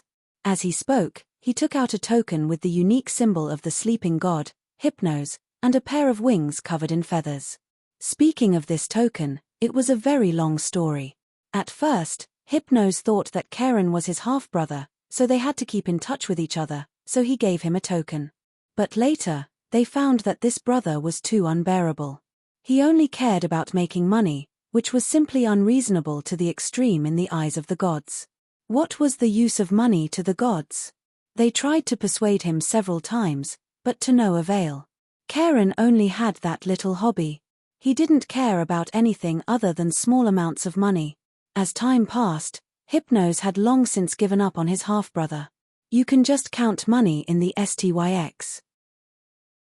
It had been so long that both parties had forgotten about this matter. Now that Karen was pushed to the edge of the cliff by Thea and Hades, he finally thought of his brother. However, he wasn't a kind person at all. He didn't want to ask his brothers for help or put in a good word for them. What he wanted was to use his brothers as scapegoats. Using Hypnos as a scapegoat.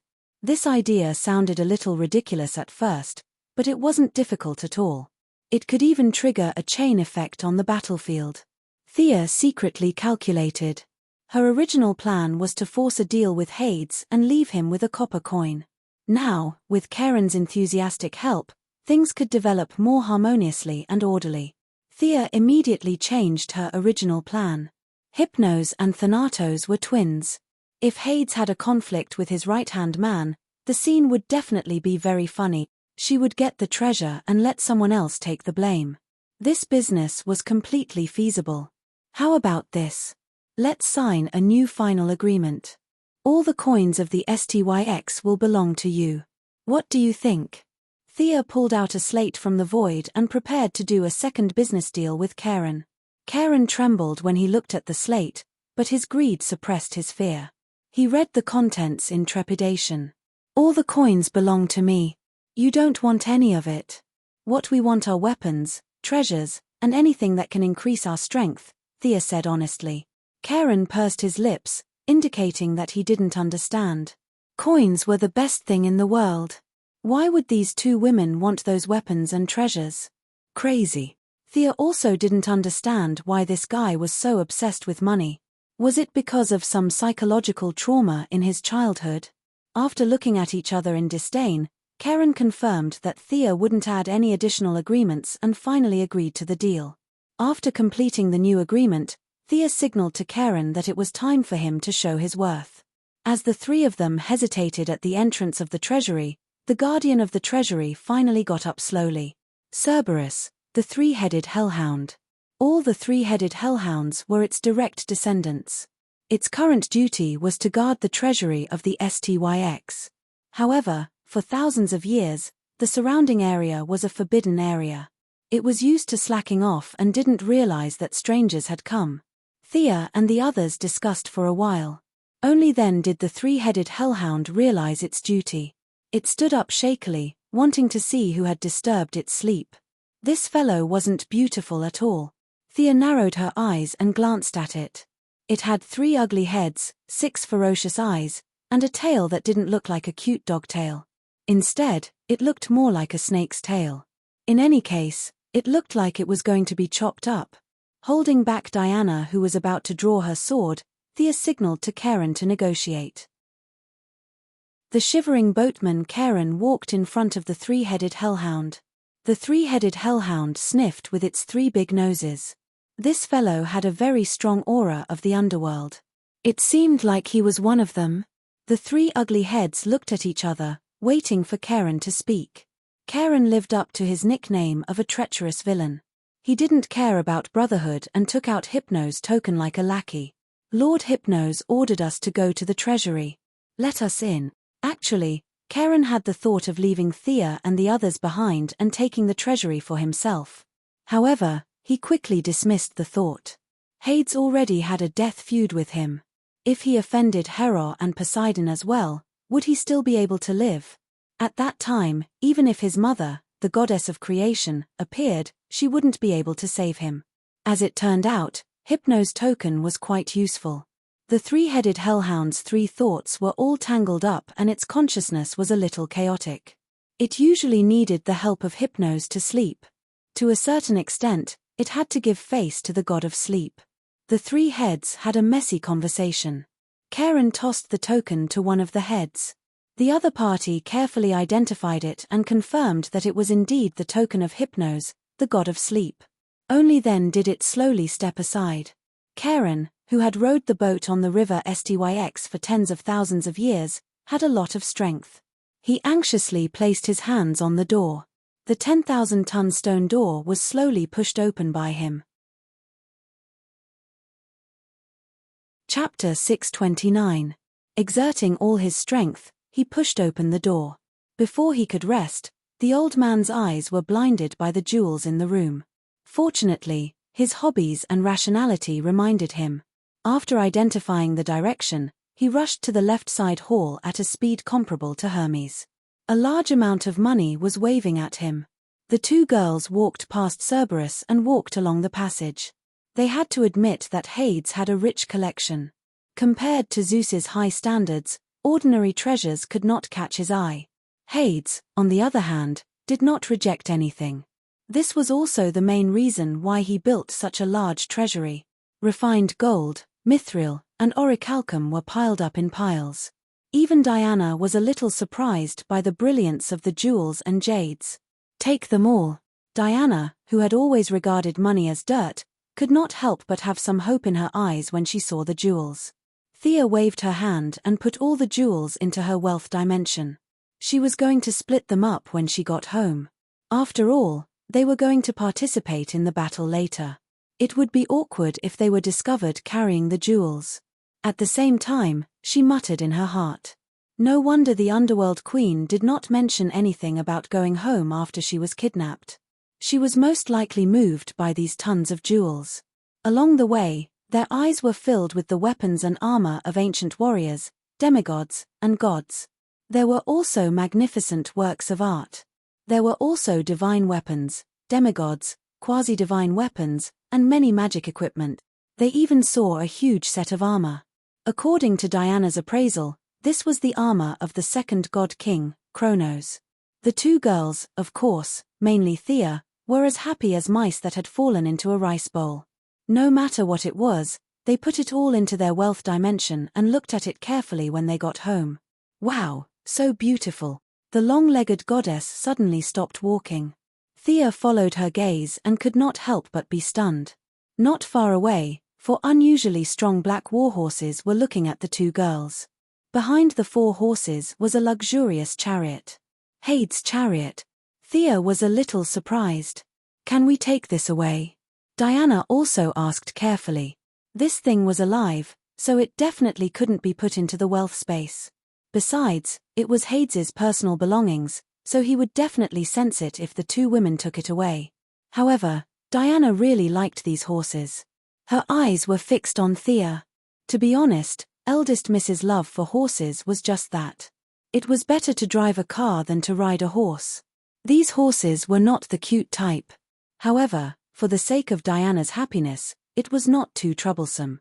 She could take anything she wanted, but she had to change her method when it came to this object that was close to Hades and was a living creature. Forced buying and selling. This was her response. She took out another stone slab and threw it on the ground. This was considered a deal with Hades. One side of the deal was naturally the Pluto. On the other side, Thea did not leave her name. Instead, she left behind a character number from the creator star. From a macro perspective, this number also represented Thea, so it was not considered a scam. Hades only needed to personally go to the Heavenly Father to verify it. Thea left behind a copper coin, which was considered a forced deal. Unfortunately, Hades was being beaten up by a group of gods in the distance. He had no time to pay attention to such a small fluctuation of divine power. The four strong horses were originally looking at the two women warily. After the deal was completed, their expressions immediately became playful. Two of them even had fawning expressions. I want this one." Valkyrie happily chose a mare. In order to accompany her, Sia also chose a mare. As for the remaining two stallions, she didn't want to waste them. She put them into the space ring and let them keep the elk company. Since the horses were taken away, they naturally would not give up on the chariot. Thea felt that after today, Mr. Hades would no longer need a chariot. Wherever the two women went, not a single blade of grass grew. This was such a rare opportunity. They almost dug up the floor tiles. At this time, Cerberus could no longer sit still. Didn't they say that they were only here to take something on Lord Hypno's orders? Why did it take so long? The three heads began to argue again. However, Hades had given strict orders to this guard. In order to prevent him from stealing, Hades had ordered him to not enter the treasury several times. Karen was so greedy that he could ignore Hades, but Cerberus was not that crazy. He was worried that the people inside would not come out, but he did not dare to enter. Anxiety, uneasiness, fear of the unknown, all kinds of emotions filled the three heads that were already in a mess. What should they do? In the end, they came up with a solution that was not really a solution. They would not go in and just watch from outside. That would be fine, right? Along the door that Karen opened, the three heads stood side by side and peeked behind the door.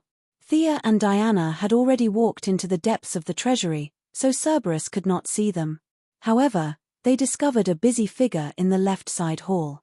Old Karen was full of energy. His footsteps were like the wind, and his body was full of energy. Although he loved money, he did not have much space ring. He could only use his divine power to wrap up the coins and move them out bit by bit. Was he tired?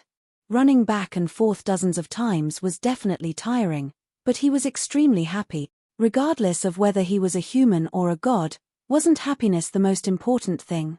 As the son of the goddess of creation, he loved small amounts of money. It was a hobby that did not affect the big picture. In the past, he would happily accept a few copper coins from a dead person. But now, facing the wealth that Hades had accumulated over tens of thousands of years, he was so excited that he wanted to jump up and down. Old Mr. Karen was right under the 6 eyes of the Cerberus, moving the money over and over again. He was preparing to move all the money onto his ship, then lie down and sleep in the pile of money. Beautiful. What was this fellow doing? The Cerberus outside the door did not have any concept of wealth. At first, it was not clear what Karen's goal was. It was only when this fellow was like an idiot, mumbling to himself about his goals and motives, that the Cerberus finally understood. This fellow was actually a thief. Unfortunately, the loyal Cerberus could not go in. It was extremely anxious and could only pass the message to the Netherworld King. It had been asleep for too long, and with the heavy responsibility of guarding the ship, the Netherworld King did not summon it to participate in the battle. Thus, it did not know that its boss was being ganged up on. In order to tell the truth, or perhaps to shirk responsibility, it also sent Hypno's token over. Hades, who was being beaten up badly by Hera, Hercules, and Neptune's clone, suddenly received a message from the Cerberus. At first, he really did not have the time to read it. Fighting 3 gods alone, even with his tyrannical strength, he could not hold on much longer. There was a bloody hole in his left shoulder from Hera's lightning spear, and his right leg had been hacked by Hercules' axe. Due to the fierce battle and the wounds caused by divine weapons, his self-healing ability had been cut in half. He could only barely hold on. Seeing that he could still hold on for so long, Hera and Poseidon could not let him go. If they did not take this opportunity to beat him into submission, who would be able to withstand it next time? Neptune's clone, who was originally helping to pick up the spoils, also began to attack fiercely. The trident, which was also a top-grade divine weapon, was wielded vigorously by him. Every strike of the trident carried an irresistible pressure, forcing the injured Pluto to retreat step by step. Hades was not a fool. He knew very well that he might have a chance of winning against 2, but he definitely could not win against 3. His goal was to stall for time and wait for his subordinates to break the stalemate and help him instead. Hades only attacked once out of 10 times, and the remaining 9 were all defensive. Although he was in a sorry state, he felt that he would be the final winner. Chapter 630.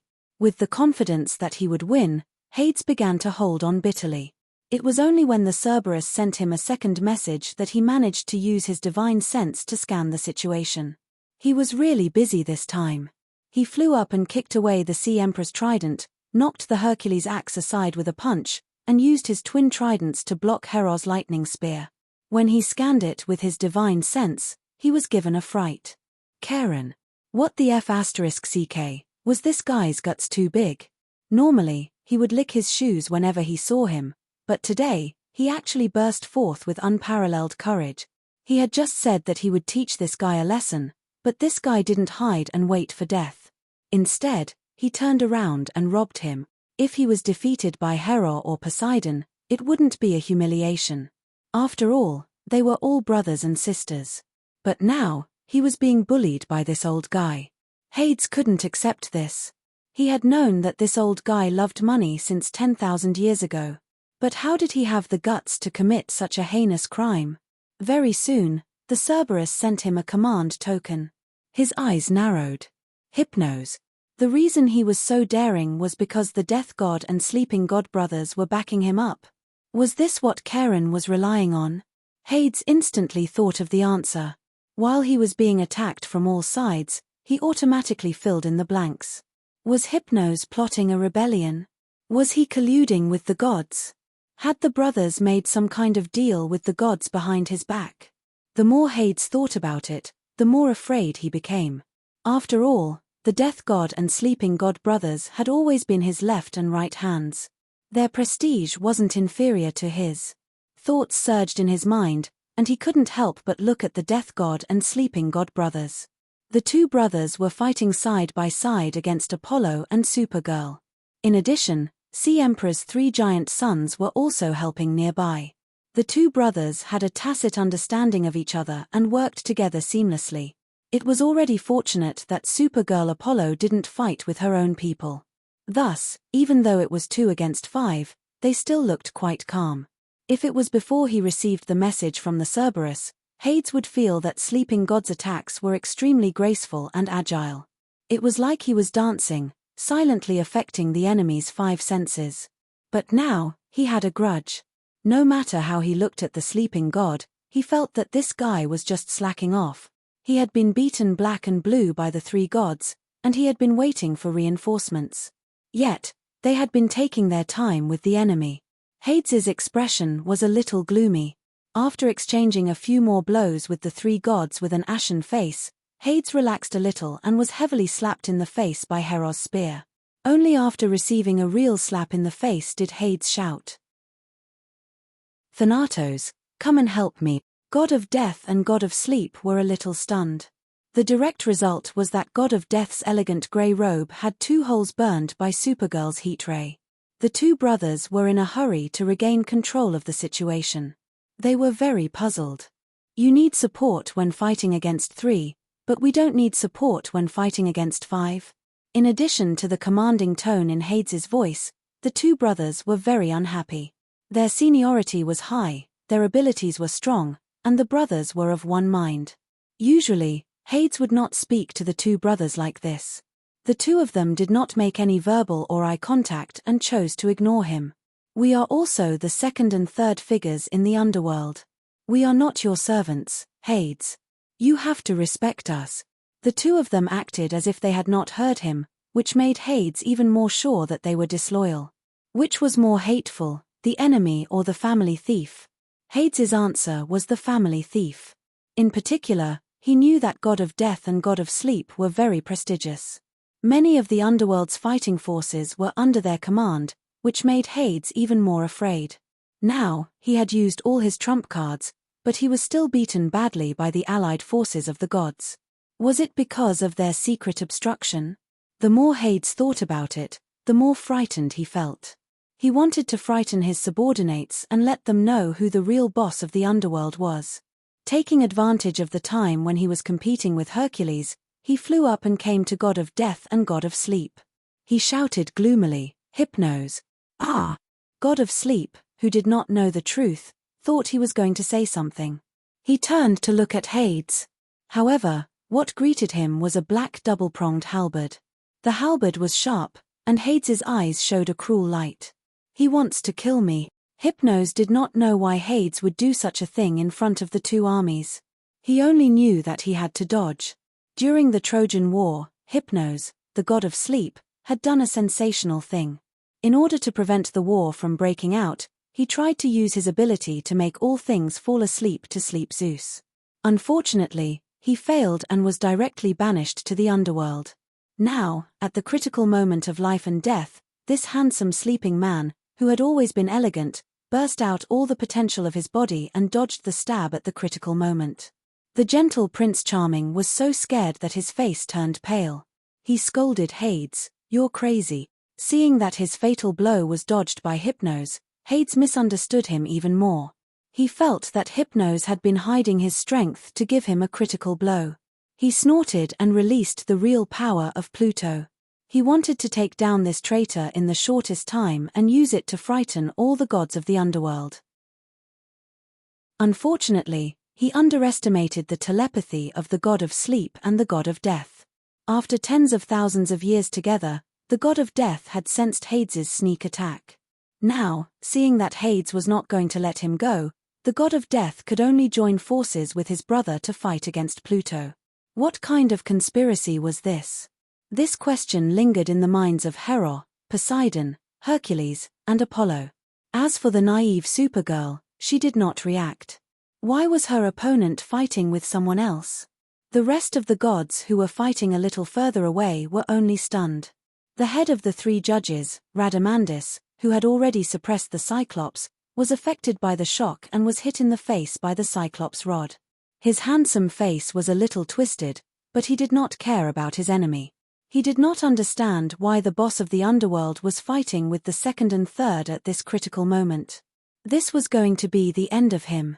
Thea's doppelganger, who was playing with the firstborn, received a message from the main body. It was not difficult to figure out the truth. Money moved people's hearts. It could only be said that Karen, a nobody, had inadvertently become the key factor that determined the outcome of the war. Thea's doppelganger hurriedly reminded Hera. Now, they had to prove that the 2 brothers could not clear their names even if they jumped into the STYX. If the underworld was divided into 2, it would be a miracle if they could still win. When Hera received her message, her eyes were initially filled with horror. Although it was a little unbelievable, she did not lose anything by saying a few words. She immediately shouted, "Thanatos, Hypnos, I, Hera, swear that as long as you help us take down Hades, I will accept you on behalf of Mount Olympus. I will let bygones be bygones." Chapter 631. Hera's heart was thumping wildly as she said this. It was truly because of the strength of these 2 brothers. If either Thanatos or Hypnos were to be singled out, they would be able to tie with Hera, who had yet to become a god king. If the 2 brothers worked together, they would even be able to fight a god king. This was evident from the fact that Hades, who was wielding his halberd like a windmill, was unable to take down the 2 brothers. Unlike Karen, who was alone, they had many demigod children and a large number of subordinates. Now, the 2nd and 3rd prisons of the underworld were under their control. As long as the 2 brothers were pulled to their side, they would win this expedition. Hearing Hera's straightforward words, Poseidon was a little stunned. He did not know the cause and effect of the incident, but he knew how to rope people in. However, he did not have the status of the central government like Hera, so his efforts were not as effective. Hera and Poseidon spoke at the same time, which was another signal in the eyes of the gods of the underworld. They were indeed colluding. The subordinates of the god of sleep, the god of death, looked at the allied forces of the gods and their former comrades, and began to think about their own positions. Apollo looked at Hera with a strange face. He had always been unconvinced by Hera, but now he was a little frightened. He did not believe that this was a coincidence. He imagined that Hera had secretly colluded with the 2 gods. The 2 brothers could not only help the gods defeat Hades, but also intimidate him. He clicked his tongue in his heart. Hera's means were silent. He did not know that she had such a delicate plan. Hades thought that he had exposed the 2 brothers' traitorous faces in advance and vented his anger on them. The halberd in his hand moved faster and faster. Up until now, the 2 brothers still didn't know what had happened. However, even a person made of mud would have a temper. Unlike Charon, who had no great ambitions, they were gods with dreams and abilities. As the sons of the goddess of creation, they were of noble birth and didn't lack scheming. It was only because of their bad luck that they ended up in their current situation. Deep in their hearts, they did not think that they were worse than Hades. In the face of Hades's fierce attacks, they had to think about their future. Should they change their allegiance, or should they become kings? This time, the 2 brothers communicated telepathically. They quickly reached an agreement and communicated with Hera. Mount Olympus was the center of the gods. This was the current consensus of the Greek pantheon. When Hera heard their request, she immediately agreed without hesitation. She then announced loudly, "I am Hera, the god of gods. On behalf of Mount Olympus, I acknowledge the jurisdiction of Thanatos, the god of death, and Hypnos, the god of sleep, over the underworld. From now on, the brothers are the twin Pluto. PFFF. Seeing this scene, Thea's doppelganger burst out laughing. Now it was even more lively. Hera was really making careless promises. She was basically overdrafting the divine king's credibility. However, this had nothing to do with Thea. She was happy to watch the show. The battlefield could indeed be described as bustling. The two armies that were originally clearly divided now suddenly split a quarter of the army from the underworld army. This group of people stood there awkwardly. Finally, under the leadership of the two brothers' sons, they joined the allied forces of the gods. The originally evenly matched battlefield collapsed in an instant. One side gained a quarter of their army, while the other side lost a quarter of their army. There was no suspense in this battle. The connections that the two brothers had built up over the years played a key role. Hades was arrogant and unruly. His attitude towards his subordinates could be described as harsh. On the other hand, the two brothers were relatively gentler. Although the change was sudden, there were many people who supported them. One of the three judges, Minos, also joined the camp of the gods under the persuasion of the two brothers, Shu Weilai, who talked about the past with the two brothers. The Tauran army that was directly under him immediately changed sides and attacked the army of the dead. The morale of the allied forces of the gods was greatly boosted. The situation quickly deteriorated out of control. Hades finally panicked a little. He began to promise benefits to his subordinates. Unfortunately, his reputation had never been high. The advantage of the allied forces was snowballing. Everyone could see that it might be better if the ruler of the underworld was changed. A few gods who had joined the battle because of his face left one after another. Many Greek undead heroes automatically ran to the two brothers' camp. They had originally promised to serve Hades once. Now that they had been officially appointed by Hera, the two brothers were the official Hade.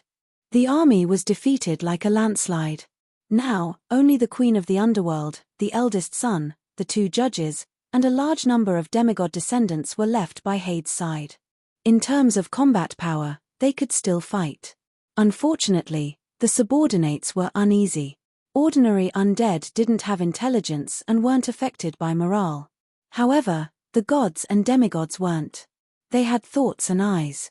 The loyal ones were thinking about defense plans, and the more active ones were already thinking about what they should say when they joined the two brothers. The gods were all full of fighting spirit. Hercules took the lead and directly killed his way into the first prison. Hades hurriedly reorganized the army in an attempt to restabilize the situation. Unfortunately, the army's resistance was extremely weak. The first prison was forcibly broken by the gods. The second and third prisons were the two brothers' traditional territories. Hades had tried his best, but unfortunately, he was surrounded by more than 10 gods.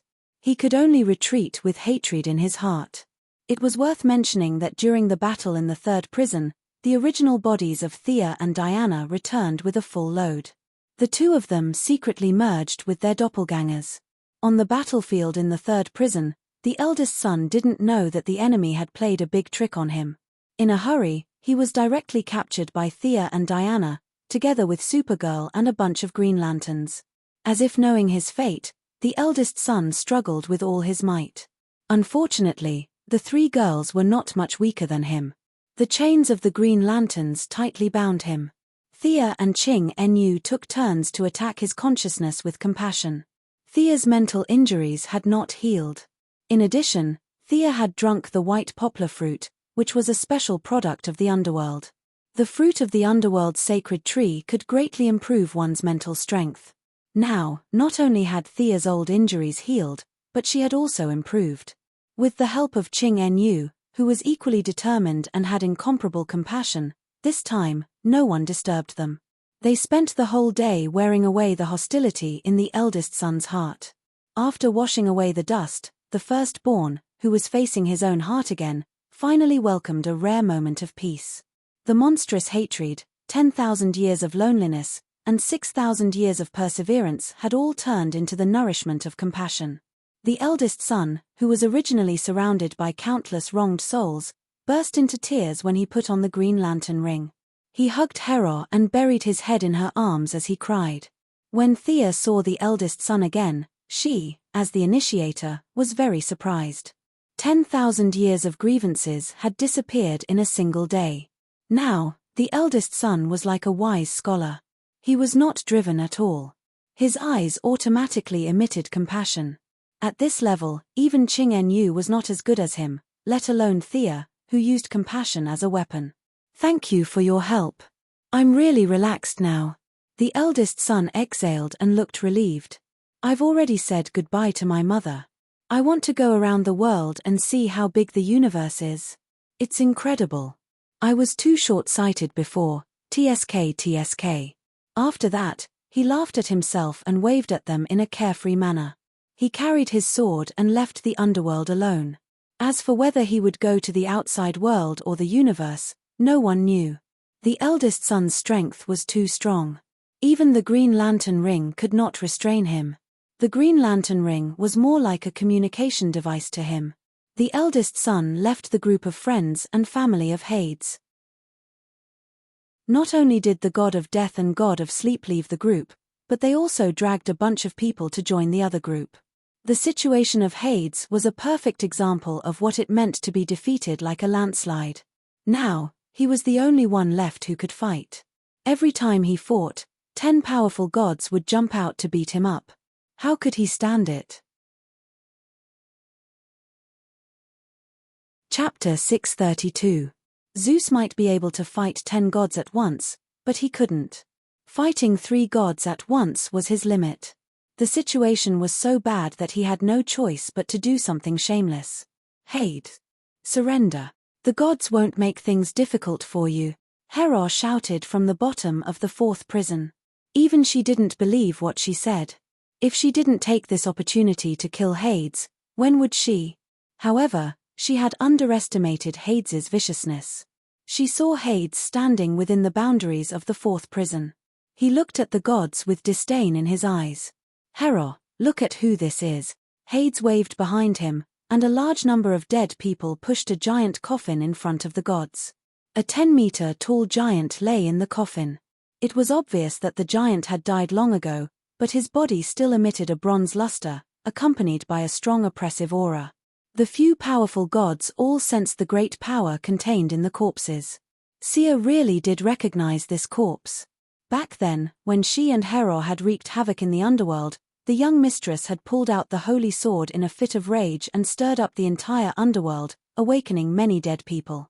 This corpse was one of the strongest people back then: Hades, Poseidon, Zeus's father, the second god king, the Titan Kronos. At that time, Kronos's consciousness was very limited. It was probably less than 1% of his peak state, but he had already caused a great deal of damage to the underworld. Now, Hades had dragged out their father.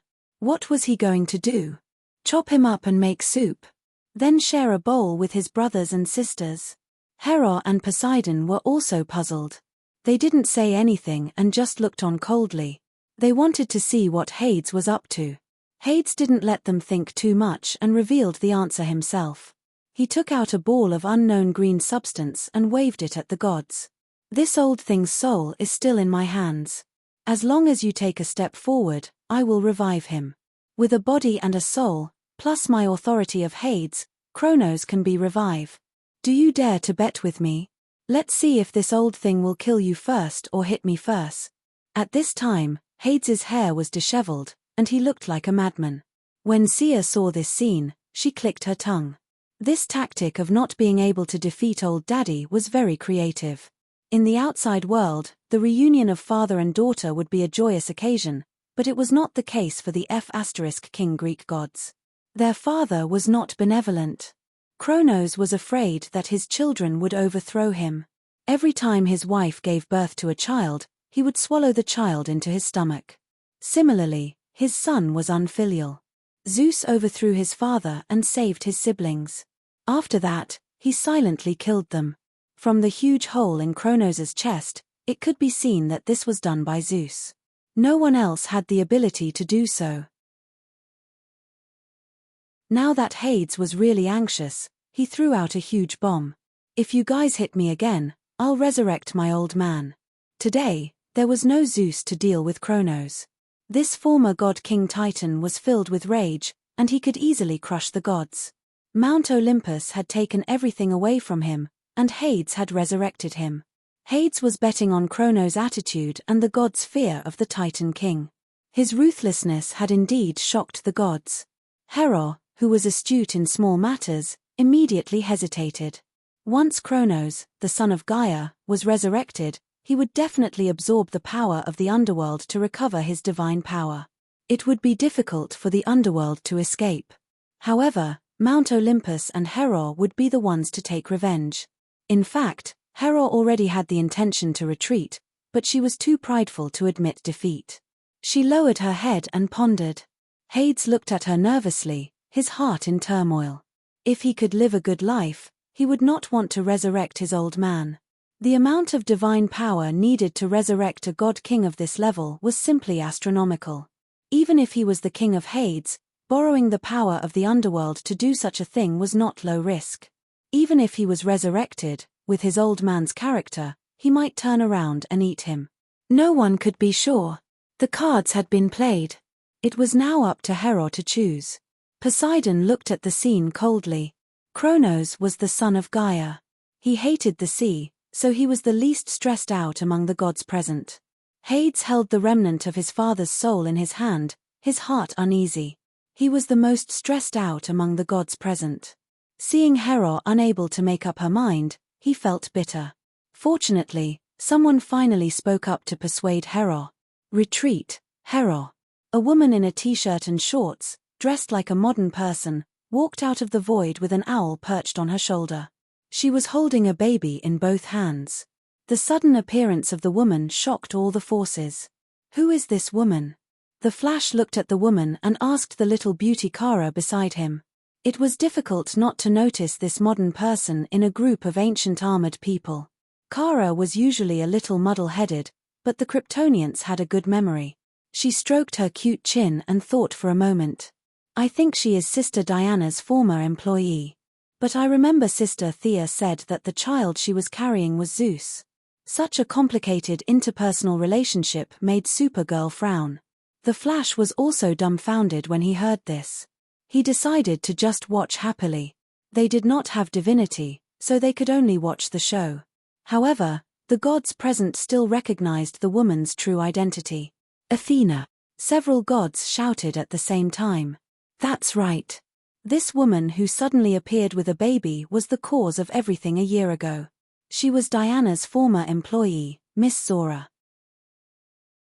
Of course, now that her divine soul had awakened, Zora's 20 years of experience was nothing compared to Athena's enormous past.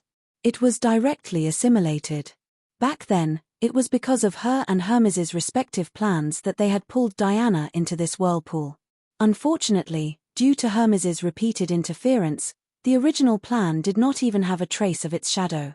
Hermes was severely injured and imprisoned by the gods, and she had long retired to the third line to give birth to a baby. With a helpless expression, she sat and watched the situation develop to such a strange state. She silently gave birth to Zeus's Smurf, but faced with such a complicated situation, even the goddess of wisdom was very puzzled. How did things develop to such a stage? Originally, she was hiding in the dark, sorting out the situation, analyzing the causes and results, and trying to redirect the situation to her desired state. Unfortunately, Hades's desperate gamble had completely messed up her plan. If Kronos revived, everyone would be unlucky. Hera felt that she would bear the brunt of it. In fact, Zeus's hatred was the greatest. Zeus's main body was now sleeping, and he was creating a Smurf again. It could be said that he was at his weakest. The gods could not find his hiding place, but the second-generation god king, Kronos, could. At that time, facing his son, Zeus, who could not resist at all, should Kronos braise him or steam him? Chapter 633. Athena had no choice but to step in personally. Things were already bad enough. She couldn't let it get any worse. Hades didn't expect his big move to expose Athena. When Hermes brought the mortal Miss Zola to the underworld, Hades didn't see anything special about her and didn't take her seriously. Now, reality slapped him in the face. This woman was Athena's incarnation. The problem became complicated. There was an even bigger conspiracy behind his niece. It didn't take much intelligence to figure it out. Hera, Apollo, Eris, Diana, and Thea, who pretended not to know anything. These gods who participated in the battle for Zola on Paradise Island all looked at Athena in confusion. Athena enjoyed the strange looks of the gods. In the past, she would be proud of her intelligence. Now, she only felt bitterness. The war should end here, she said to Hera earnestly. In the past, Hera's attention was usually on Zeus's illegitimate children. This was why Athena was so nice to her. However, now that she enjoyed the taste of power and the sense of accomplishment of commanding an army to decide the direction of the world, Hera's jealousy was washed away. She couldn't be jealous even if she wanted to because Zeus had too many illegitimate children. More than half of the 12 main gods were illegitimate children. There were also many demigods on the battlefield, such as Diana and the ancient Greek heroes who had joined them. Even Hades's queen of the underworld and the 3 judges of the underworld. All the handsome demigods were basically Zeus's children. Now, she was leading a bunch of her husband's illegitimate children to fight her own brother. If she was her usual self, she would have died from anger. Thus, she enjoyed Athena's respect. She looked at the baby in Athena's arms with a strange expression. She didn't feel anything strange. But how was this possible? How could Zeus and Athena give birth to an ordinary person? Athena must be plotting something. Hera was sure of this, but this wasn't the time to talk about it. Hera looked at Hades again. Her cold expression returned to being dignified. Okay, the war of gods ends here. When she said this, she was very happy. Could the era of Zeus attack the underworld? He couldn't, but she could. Your Majesty, what about us? If she wants to retreat, the god of death and the god of sleep will suffer. Even Hypnos, the god of sleep, is a little anxious. When you retreat and Hades comes to settle the score, what will we do? Hera was indeed clumsy when it came to the overall strategic direction, but she had been doing this kind of thing for thousands of years and was extremely experienced. She immediately comforted the 2 brothers and once again used her name as the divine king to guarantee that the 2 brothers' current interests would not be harmed. The 2 brothers had no choice but to follow the gods back to the 3rd prison. Over the next few days, Athena acted as the middleman and mediated between the 2 sides. After tireless efforts, they finally finalized the final agreement. Athena was speechless when she saw the agreement that she had worked so hard to broker. As the loser, Hades suffered the most. Not only did his left and right hands take away a large number of elites, but now the 2 brothers were also against him. Being arrogant, he didn't ask the 2 brothers why they wanted to rob his treasure. The 2 brothers were actually in a state of confusion, but they were used to acting cool. Even if they were confused, outsiders couldn't see through their expressions. Hera was determined to keep the 2 brothers on the same level as him. Hades gritted his teeth and acknowledged the title of Hades Gemini, but he didn't want to be outdone and changed his title of Hades King to Emperor of the Underworld. Seeing that he changed his title, Hera thought for a moment and changed her title from Divine King to Emperor of the Gods. She was on par with Poseidon, the Emperor of the Sea, and Hades, the Emperor of the Underworld, and slightly suppressed them. The first 3 prisons were the territories of the gods. Despite Hades's insistence, under the mediation of many neutral gods in the underworld, it fell into the hands of the 2 brothers. Now that the first 3 prisons were gone, the jurisdiction of the river Styx had nothing to do with him. Hera and Poseidon didn't even ask for his opinion and decided on the ownership. Old man Charon made a windfall and held on to his job. Other than being bitten twice by Cerberus when he rushed out of the treasury, he didn't suffer any other losses. He was very satisfied. An earth-shattering battle had come to an end. Hades would need decades to stabilize the internal chaos of the underworld, let alone attack Mount Olympus. This time, he had been besieged several times, and the injuries he received required a large amount of divine power to recover. Overall, despite the constant changes along the way, they had achieved their goal when they set off. The gods returned victorious, and the whole of Mount Olympus was filled with joy. Hera held a banquet to celebrate, and at the same time, quarreled with Athena behind closed doors. The allies played around for 3 days before slowly dispersing. Supergirl went back to school, and Barry continued to track down Reverse Lightning. Thea didn't feel anything unusual from the baby. In the end, whether Zeus continued to act as his Smurf or talk to his wife in detail, that was other people's business. It had nothing to do with her anymore. She and Poseidon still needed to discuss the issue of the god of death staff. After setting a time, they went home. There were too many items to check. Mount Olympus and the underworld were too crowded, so it wasn't a good place to check. They returned to Paradise Island. With the help of the enchantment set up by Thea, the two girls had time to sort out their gains. There were all kinds of precious materials, expensive accessories, countless rare treasures, and all kinds of powerful equipment piled up like mountains. There were weapons of famous warriors, and divine weapons of various gods who had passed away. Now that Thea relied more on magic in battle, she didn't have a high need for equipment. The Valkyrie was so beautiful that she almost forgot her surname. Thea helped her replace all the original beginner's godly equipment. Among the equipment, the two girls had obtained the greatest harvest was a set of Kronos' armor and shield. Kronos' father was Gaia's son, the second-generation god-king. He was born with the power to control the earth. His armor was thick and sturdy, and it had a lot of special features, such as being invulnerable to the ground, immunity to all kinds of negative statuses, immunity to mind control, enhanced strength, speed, and so on. However, he was of the Titan race and was tall. No matter how long Diana's legs were or how tall she was, she couldn't wear this set of armor. In order not to attract attention, they definitely couldn't wear the original armor out for an exhibition. They had to remake it. Diana's forging skills were completely useless on this set of top-grade divine armor. Hephaestus, the god of blacksmithing in Greece, also couldn't let him know. Fortunately, Thea was an employee of the new god race. She opened a sonic tunnel and went straight back to the new god race's god of blacksmithing, Haiti.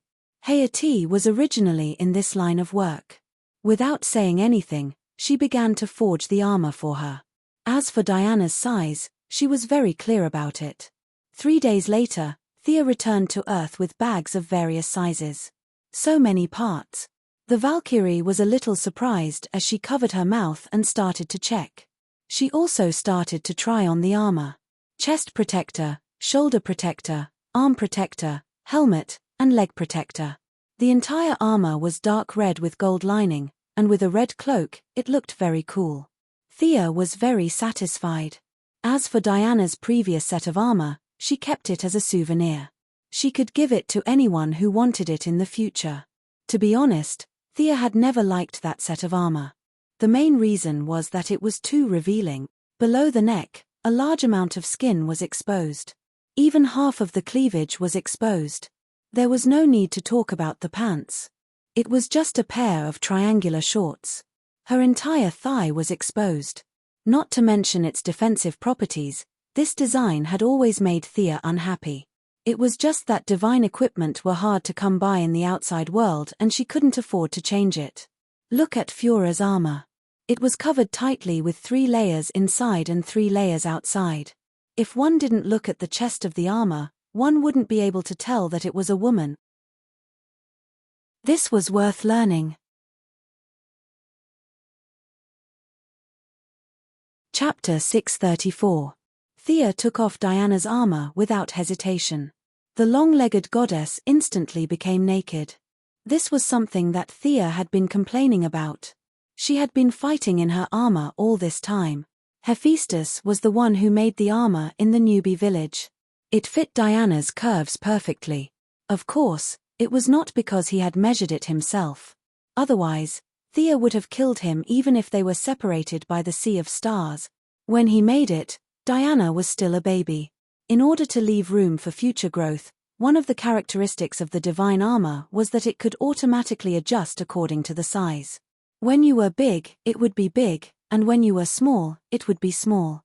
At least, according to Thea's estimation, Diana's current size was slightly bigger than when she left the island. The armor's ability to automatically increase in size was based on her powerful memory and touch. After wearing the armor for a long time, Diana did not like wearing cumbersome undergarments. They were meaningless to her. Ancient Greek values believed that beautiful things did not need to be covered up. It was the same whether it was during her tribal life thousands of years ago or when she entered modern society. Now, even when she attended social events, she would dress up with a deep V-neck and a bare back. She looked dazzling and sexy. Most of the time, she would simply forget to wear undergarments. She would wear a long dress and attend events.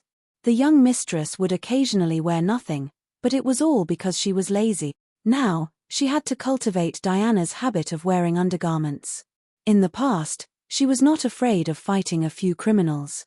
Those criminals could not break through her armor. In the future, the scale of the battles would grow larger. The comic world had a mysterious power to prevent clothes from being torn, but it did not exist in the real world. What if the armor broke in the future when they fought against Darkseid? Wouldn't it be a great opportunity for others? Must I wear it? Diana asked with a frown. Of course. There are many benefits. Thea held a bra that Aramani had woven with spider silk and divine threads as she spoke cheerfully. Diana looked at her with a faint smile. Oh, what benefits? Prevent irrelevant people from peeping? Could this be considered a benefit? The young mistress racked her brains, but she really couldn't think of any benefits at the moment. As for things like preventing sagging, promoting growth, and ensuring blood circulation, these were all nonsense to them. Seeing that her eloquent lover was at a loss for words, Diana laughed heartily. The indescribable thing on her naked chest also shook twice, making the eldest Mrs. Hart itch. Laurel, Barbara, and the others don't seem to wear it either. They all wear Kevlar combat suits, so I think you're... Diana laid out the facts and reasoned. Finally, she pointed at the underwear in Missy's hand and shook her head. Her meaning was self-evident. Thea felt helpless at the mention of this. The female superheroes and villains here basically wore tight clothes. There were many people like Ching En-yu, who wore a small singlet on top and 2 curtains on the bottom.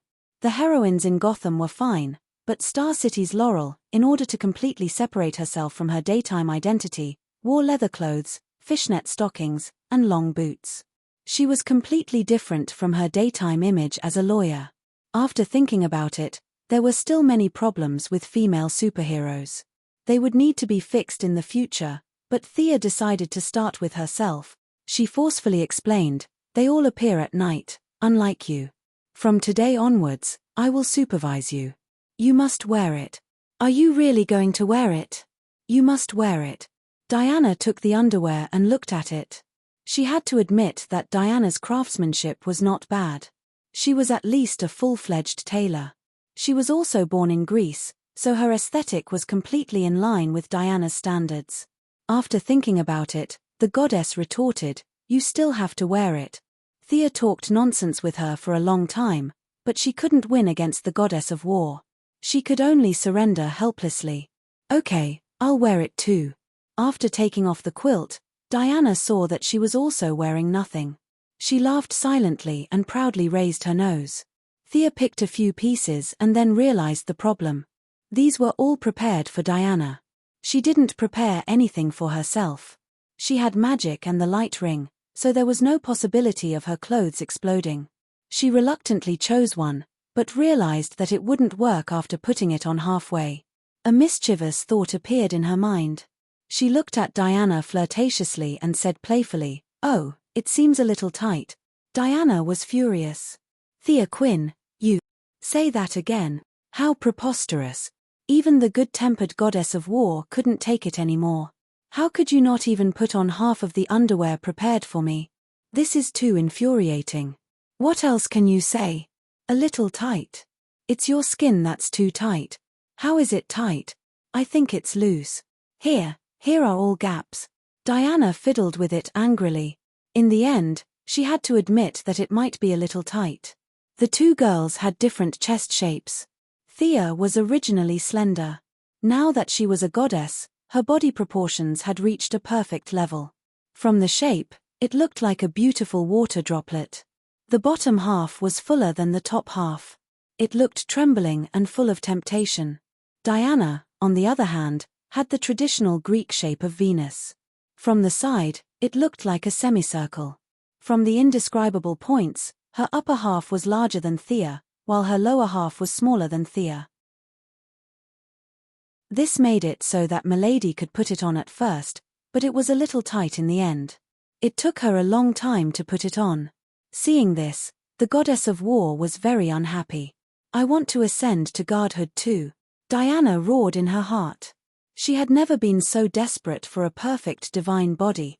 Since Milady set the example, Diana could only put it on speechlessly. To be honest, she was really not used to it. The two girls agreed to supervise each other. Only then did this little episode come to an end. After playing around for a long time, she finally remembered that there was still the armor. Thea put on a t-shirt and sat aside to watch Diana try it on. This new armor was forged from the giant armor of Kronos. The design was considered from several aspects, and it was a bit like the holy garment in a certain anime. In the end, it was not as tight as Fura's, but it looked much more dignified than Diana's previous style that exposed her chest and back. With a deep red base and golden lines, it occasionally revealed some skin between movement and stillness. Diana's majesty revealed a kind of wild nature. Diana was a pure warrior. Her bloodline also made her magic resistance extremely high. It was just that magic was strange and unpredictable. Even the high magic resistance of the gods needed to be protected. Thea installed a gem on each of the shoulders and knees of the new armor. Ordinary gems could not store high-level magic, but these gems were the treasures of the underworld that Hades had contributed. She stored 2 time stop spells, 1 long-distance teleportation spell, and 1 powerful healing spell in the gems. Why did you fix the gems in the equipment? The goddess of war was a little puzzled. Wasn't it better to hold it in the hand? The space ring was not a high-level equipment. Thea also made one for her after she ascended to godhood. Milady's answer to this was that if the equipment did not have gems, it would not be equipment. The original Guardian silver bracelet's quality seemed to be very strong now. As a divine artifact that had accompanied Diana for thousands of years, she chose to continue wearing it. The divine power that she usually did not use was accumulated and then burst out. Such a strong special effect made Thea envious. The original shield was made from a nameless metal that Zeus found in some corner. Now, it was a little behind the times. After obtaining the treasures of Hades for thousands of years, she could have as many rare metals as she wanted. The shield did not need to trouble the new creation star. Diana could reforge it herself. Chapter 635. Diana's original shield was smelted again, and a large amount of adamantine was added to it. In the end, Diana's shield was imbued with a lot of compassion emotions. Although it wasn't to the point where Diana's shield would turn into stone at first glance like Medusa's shield, when the enemy saw Diana's shield, they would also be affected by the emotions of compassion. Except for a few people with strong wills, the attacks of the others would naturally be weakened. The new shield was full of compassion, so it was bronze in color with silver edges. Ancient Greek inscriptions were drawn on it, which translated into English as protect. In addition, the edges of the shield were thickened. In Thea's view, the shield was for defense. There was no need to throw it out to hit people. The edge of the shield was too thin and was not good for defense. If she had the time to throw the shield, she could just jump over and slash with the sword. As for the weapon, she still had to use the previous twin swords. There were many weapons in Hades' treasury, but they were of the same level as the twin swords and were not worth replacing. Diana's equipment was brand new. Feeling the deep affection of her lover, she did not stay idle for the next few days. Artemis's silver moon longbow was returned to the Amazons, leaving only the arrow of Zeus that could travel through time. Thea did not know why Thea worked so hard to help her. In order to thank her for her selfless help, she took the initiative to use the power of the divine emperor to erase the mark of Zeus and the moon goddess on the arrow. The arrow would be Thea's own in the future. Diana had collected a lot of precious materials before, and now she had the treasury of Hades. She wanted to make a divine longbow for her lover. She used the spine of the black dragon that was cut off by the great sword of the firstborn that day as the body of the bow, mixed with a handful of fine sand that was blessed by Rhea, the mother of Hades, the mother of Poseidon and Zeus, and Diana's grandmother, the goddess of time. The spine of the black dragon, mixed with the sand of time, gave the bow an eternal and indestructible characteristic. The bowstring used the tail of the Hydra, which also had the characteristic of regeneration. In the final stage of making the bow, Thea injected the divine power of wealth into the bow, and the divine artifact was finally completed. Thea Quinn's wealth longbow was the name of the new bow. Thea didn't have a time-related divine concept, so she couldn't use most of the temporal sand's functions. However, with her wealth, the temporal sand would add a depreciation function on top of the temporal sand's forceful purchase. It was impossible for her to buy an enemy's divine weapon with 1 copper coin, but it was completely possible for her to exchange for an enemy's divine weapon with 30 to 40% of its value. Originally, she wanted to call it Fortune Longbow, but Diana strongly objected, so she changed it to Wealth Longbow. The ideal situation would be for Thea to shoot a few arrows, and the enemy would be very discordant. Both of their equipment had been greatly improved. Only then did they have time to pay attention to the miscellaneous items that they had obtained. Some items could improve their physical fitness, so they ate them directly. Some items had various additional effects when worn, so they chose to wear the items that they liked. There were still many items that even Diana's erudition and Thea's divine eye of wealth couldn't identify their uses. For example, the scepter beside Thea's hand. Diana frowned and looked at it for a long time before giving up helplessly. Thea could only look for the archaeologist Dr. Savannah. This old man was really knowledgeable. He looked up several books and finally confirmed the origin. Thea was a little speechless when she received the answer. Hades had too many hobbies. Not only did he have Greek gods items, he also had Egyptian gods, Norse gods, Mesopotamia, and other random items that he thought were good. It would take a lot of time to identify all of them. She couldn't be bothered to waste time, so she gave all the items that she couldn't identify and didn't seem dangerous to the bald Dr. Savannah, who had forgotten his own name after seeing ancient treasures. In the following days, Thea and Diana spent another 2 days together in the name of supervising each other. She left the Valkyrie to familiarize herself with the new equipment and continue to comprehend the origin while she went back to deal with her own trivial matters. Thanks to the agreement between the human world and Atlantis, the Moira people's popularity had improved greatly. Many commentators took turns to publish articles, saying that the United States would walk out of the valley under the leadership of President Quinn and revive the economy. More ordinary citizens were full of expectations for the new government with the protection of superheroes. Now that it was the final moment of the election, even if the other party's candidate was God, he wouldn't be Moira's opponent. Of course, this God referred to the one in the Bible. However, it was hard to guarantee that someone would take the risk and do something stupid. From this battle in the underworld, Thea was more and more certain that history was made by small people. This saying was a bit biased, but it wasn't completely wrong. The ferryman Karen was a vivid example. The two cold-hearted Prince Charming who didn't know that they were cheated probably still didn't understand the truth of the matter until now.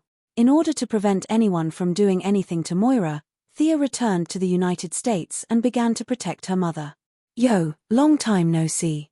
You're getting prettier now." The one who greeted her with a smile was Amanda, who rushed over today to make friends with her. The nature of the Heaven's Eye Society determined their dependence on the government. Without the support of the government, they couldn't do anything. Fortunately, she and Thea had a sibling relationship for so many years.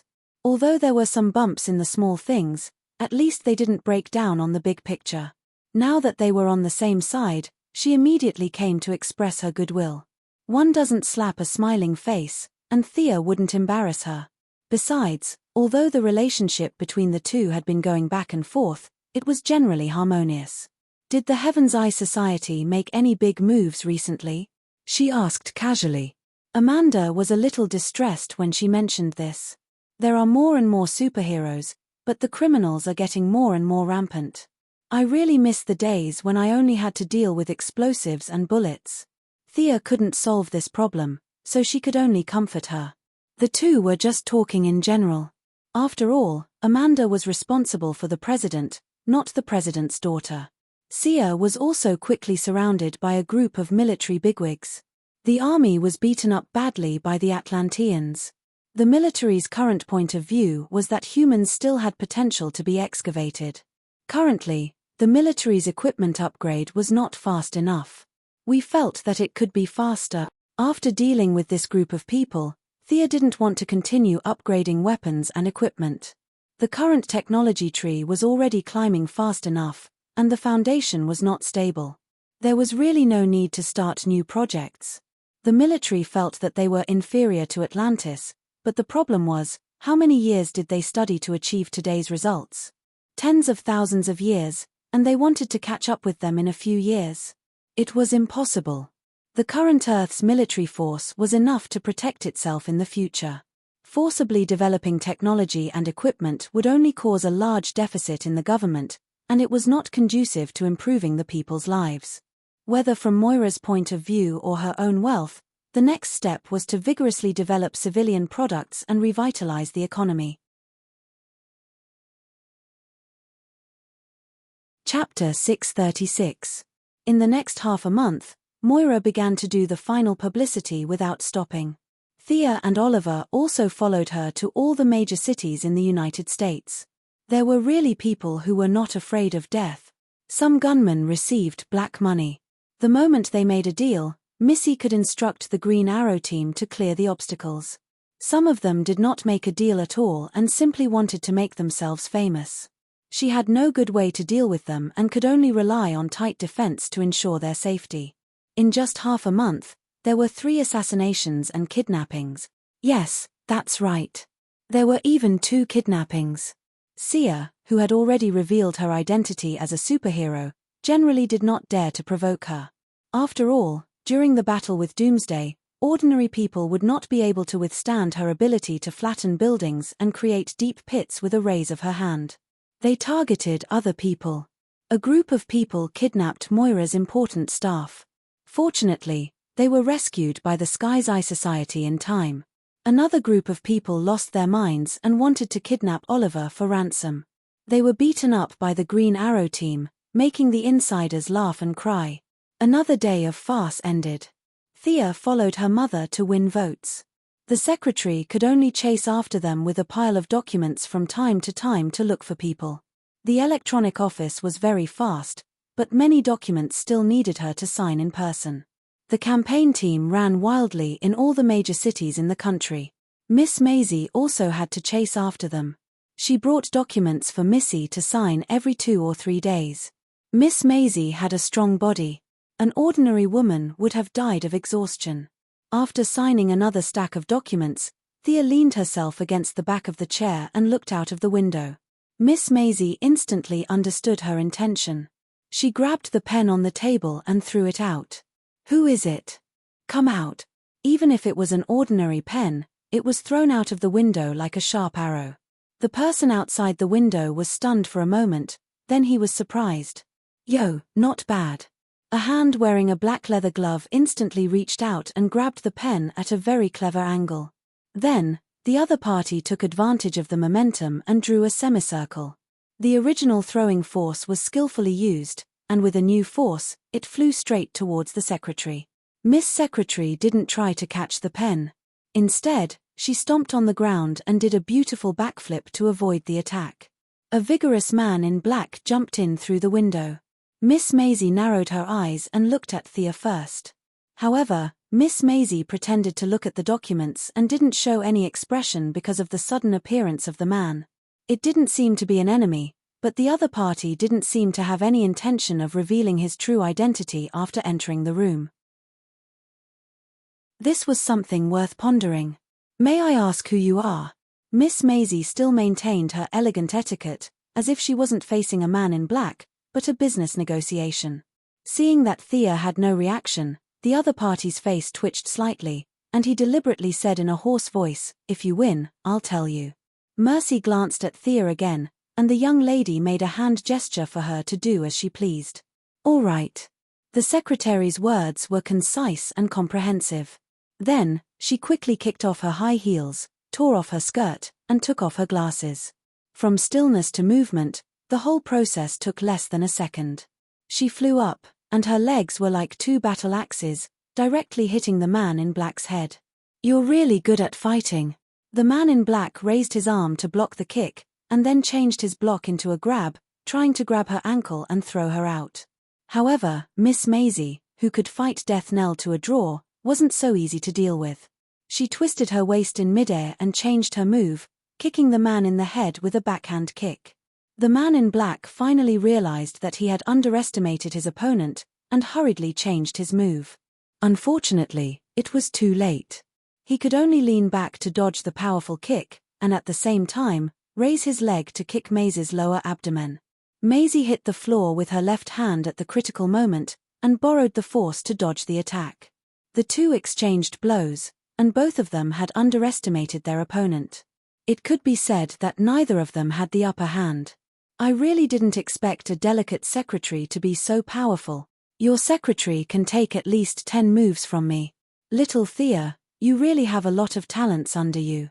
The man in black no longer spoke in a hoarse voice, and took off his hood. He had bright eyes, white teeth, long hair, and exuded a sharp aura. Thea didn't even raise her head, and continued reading her documents. Big Sister Siva, you're boasting again. See if you can win against Miss Maisie first. The person who came was naturally Madame Siva, who had taught Thea for half a year. The two hadn't seen each other for 6 or 7 years. If it wasn't for old Ma and Siva's teachings, it would have been extremely difficult for her to reach her current position. Thea had looked for Siva a few times over the years, but it was as if the other party was deliberately avoiding her, and they never met again. It wasn't appropriate to use force to invite her, so it had been delayed until today. Siva was like a sister to her, and taught her everything. She had always remembered this kindness in her heart. However, Siva had a stubborn personality, and Thea had never found a good way to repay her. Now that the other party had come personally, it was no surprise that she needed her help with something. However, Siva stopped outside the window for a while, and it didn't seem to be urgent. Siva's biggest hobby was fighting with all kinds of martial arts masters. For a long time, she had made Batman suffer. Now, Miss Maisie definitely couldn't fight with her. No matter how skilled Siva was in martial arts, she was still an ordinary person. It was humiliating for both of them to fight with her with a divine body. Miss Secretary was just right. She accompanied Luther all year round, and her reputation was unknown to the outside world. Otherwise, it wouldn't be a problem for her to be a martial artist with her skills. In addition, the green lamp had improved Miss Maisie's physique, so she could be used to fight with Siva. The fact was similar to what she had guessed. Seeing that she had no intention to stop them, the two immediately started fighting again. In terms of physical fitness, Miss Maisie was slightly better, but unfortunately, the gap in experience was too big. No matter how good her fighting intuition was, she had been with Luther and Thea every day, and her fighting experience was fundamentally different from Siva's, who fought 3 times a day. Even so, the secretary still relied on her strong physique and excellent battle instincts to fight against Shiva with all her might. She fought for more than 60 moves before she was kicked in the waist. Miss Siva naturally didn't use any strength. She just gently brushed it, but the outcome was already decided. Miss Secretary really couldn't beat her, and she would lose if they continued fighting. Fortunately, she didn't have any sense of honor as a warrior. She put on her glasses and high heels again, and continued to gather the documents as if nothing had happened. You have such a good fighting intuition, but you're doing these trivial things? Miss Siva looked regretful, and her face was full of a young girl, come and cook with me look. These things are what I'm happy to do. Miss Secretary put on a professional vase smile again, as if the aggressive female warrior just now was not her. Chapter 637. Thea knocked on the table when she saw the look of pity on her face. Sister, don't try to poach her in front of me. Mercy just wants to live a normal life. She won't walk the same path as you. This was true. After interacting with her for a long time, Sia had long discovered that the secretary was a very easy person to satisfy. She just wanted to live a stable life. She wasn't like Thea when she was learning martial arts, punching Darkseid and kicking God's father every day. She learned martial arts to protect herself because Luther was too good at courting death. How could she survive without a good fighter? Sigh. Madame Siva seemed to have thought of her own troubles and sighed. Seeing that they seemed to have something to talk about, the secretary changed out of her dress and walked out with her cat-like steps. Madame Siva, who had always been an orthodox martial artist, was depressed to see such an excellent martial arts prodigy being surrounded by daily trifles. "Sister, what's the matter?" As soon as the secretary left, Thea's expression immediately turned serious. Siva scratched her face, as if she didn't know what to say. After a long time, she said embarrassedly, "I have a daughter." "Did you know?" Thea did know. Even her husband, David Kane, the world's top assassin, had information about her. She immediately understood why she was here. She sighed. "Cassandra Kane, right? I have a rough understanding of her. Then do you have a way to cure her?" Siva asked with some hope. I can't say for sure if I don't see the patient, but I will do my best." It was rare for Madame Siva to make such a serious promise. Shiva also felt her sincerity and nodded lightly. Originally, it was just a coincidence back then. The paths of their lives intersected for a short period of time, but now, it brought her new hope. She walked out without a word, and Thea could only follow her. The two walked through the streets and soon came to a bungalow. Madame Siva pushed the door open and entered. Inside the room, a black-haired girl around 12 or 13 years old had already reacted when she pushed the door open. She held a dagger behind her back and hid among the debris. Her eyes were vigilant as she looked outside the door. This child was quite vigilant. Thea silently watched the mother and daughter communicate with hand signals. Not long after, Siva indicated that she was done with the communication. Siva, who had never asked anyone to cover her with a blanket even if the sky fell, was now full of nervousness. She seemed to be standing with her hands behind her back, but in fact, her fingers behind her back were clenched so tightly that they were creaking. When Thea wanted to check, she couldn't help but say, "Please." Thea and she looked at the little lowly. Even after Siva's explanation, the other party still maintained a standing posture that could attack at any time. Her whole body was full of vigilance. "Good child, come here. I'll help you take a look." There was a hint of charm in his voice, trying to lower the other party's wariness. She didn't expect that despite his young age, the other party's willpower would be so high that he would be able to resist her charm. However, Thea's powerful charm attribute made the other party relax a little.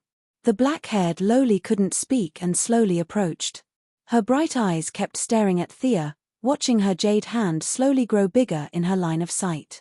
She tried to attack several times, but was stopped by the other party's gentle gaze.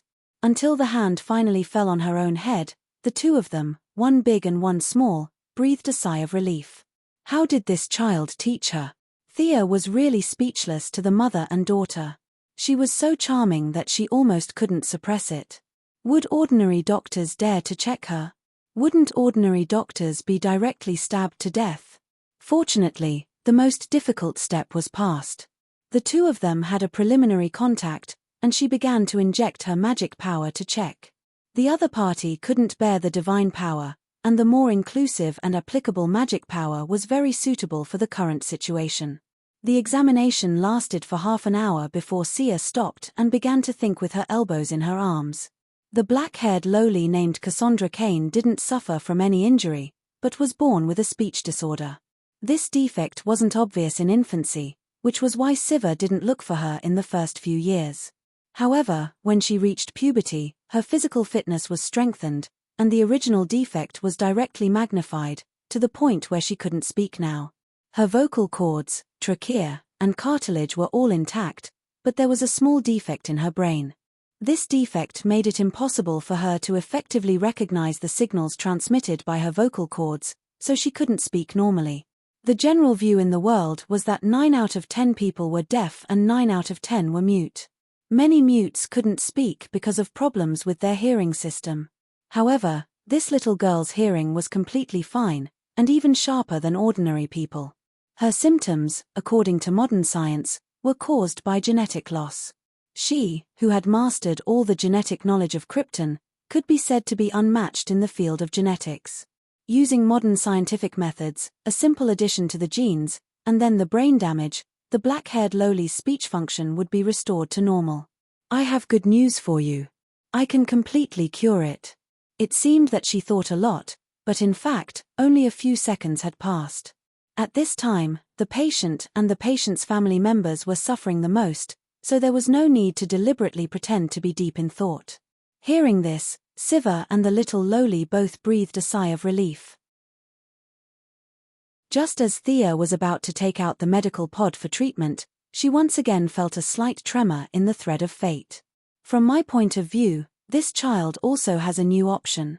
Thea tried to interpret the signal transmitted by fate and secretly thought about it. With her current intelligence, she quickly connected the dots, but she still needed to ask for the opinion of the person involved. Siva saw her suddenly stop and hurriedly asked, "Any other questions?" "Sister Siva, you are almost like my biological sister, so I won't hide it from you. Cassandra's current disease is very easy to treat. With only modern medical technology, I can restore her speech function in about a week, but now there is a better option in front of you." "What?" Siva was too lazy to pretend to be an expert and asked a little anxiously, "Don't you reject supernatural abilities?" Actually, Cassandra can benefit from this disaster and obtain a relatively powerful ability. Thea thought of Cassandra in the Battle of the Gods, the spirit princess of Troy. The two of them had the same name, and now their circumstances were similar. One's vocal cords had exploded, and the other was born unable to speak. Now, the strange fate of the two seemed to be showing signs of intersection because of her. Although the demigod was crippled, her innate talent had not completely disappeared. Taking out the imprint rooted in her soul could completely make up for the deficiency in the little Loli's genes. Like the original spirit princess, she definitely could not use her words to make the law, but at the mortal level, the ability of the spirit princess of speech combined with the little Loli's combat skills would be very powerful. However, Thea knew that Madame Siva was a little against supernatural abilities. She was a pure warrior, and so was her daughter who wanted to take over her mantle. This decision was not easy for them to make. As for whether the demigod Cassandra was willing or not, it was not within the scope of consideration. With her reputation with Hero, it was not a problem to ask for a cripple. Cassandra, who was in prison, should be grateful if she could walk out of Mount Olympus alive. Siva and her daughter were not righteous heroes, so it was easy to transplant someone else's ability. Now it was up to them to make a choice. Time passed by, and Siva still could not make up her mind. What kind of ability? Like when you fought that monster in Metropolis on TV? Chapter 638. Thea quickly shook her head. Of course not. I'm not 100% sure that I can get the ability. It's the power of language. Looking at their expressions, Thea knew that they didn't understand. She could only continue to explain. I defeated an enemy a few days ago. Her name is also Cassandra. She paused. The black-haired Loli's attention was attracted when she heard that she had the same name. She's the princess of Troy in ancient mythology. She has the power of language. She can use language to confuse and control others. She can even kill enemies. Now that this ability has been destroyed, there should be some remnants in her body. I mean to give these remnants to your daughter. It's impossible to regain her original strength, but it's good to be a support in battle. Milady explained the whole process and the possible outcomes. After that, it was up to the mother and daughter. Madame Siva couldn't help but hesitate. Deep in her heart, she actually rejected superpowers. Moreover, her daughter's combat talent and combat awareness were unparalleled. If she diverted her energy to superpowers, her dream of becoming the strongest martial artist would go down the drain. However, as a parent, she did not want to reject this kind of benefit that fell from the sky. She was not a fool. This kind of good thing was most likely due to her relationship with Sia in the past. Directly giving up her superpower and only returning to normal seemed to be a bit of a waste. The black-haired Loli was still young. She didn't have the long-cherished wish of becoming the strongest martial artist in the world. However, she didn't dare to make the decision herself. She looked at her mother with longing and anticipation. Seeing her daughter's expression, even if Madame Siva's heart was made of steel, she still softened. She didn't care about the ability. She would just get it first. At most, she would urge her daughter not to use the ability and focus on martial arts. She thought to herself, I agree. Do you need us to prepare anything?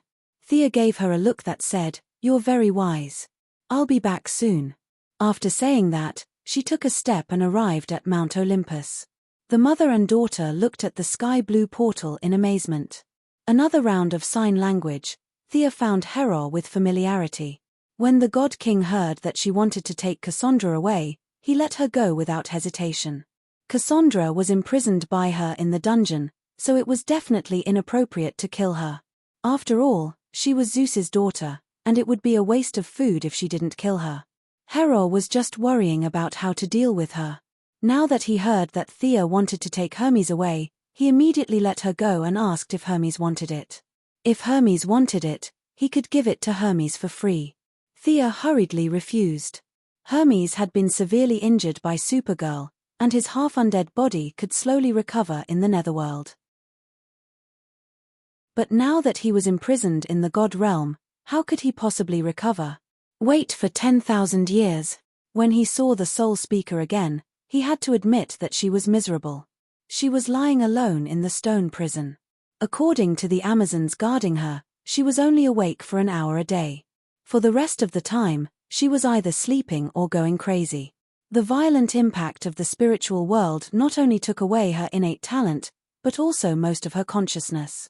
When Thea entered the stone prison, the former princess of Troy was curled up in a corner of the stone prison with disheveled hair like an evil spirit. Revenge, revenge. After all, she was still a half-god, and her throat had already grown out. It was just that her voice was so unpleasant that it sounded like sawing wood, hoarse and ear-piercing. It was a stark contrast to the clear and bright voice of a lark back then. Poor fellow. Thea couldn't help but sigh. Even in such a miserable state, she still couldn't forget about revenge. She probably didn't know that her eldest son, whom she had high hopes for, had already been forcefully brainwashed. "I'll take her away." Thea showed the guard Hera's order, and directly knocked Cassandra out with a mental attack, and teleported her back to Earth. The trip back and forth took only 5 minutes. Siva and her daughter were still making hand gestures when Cassandra jumped out again.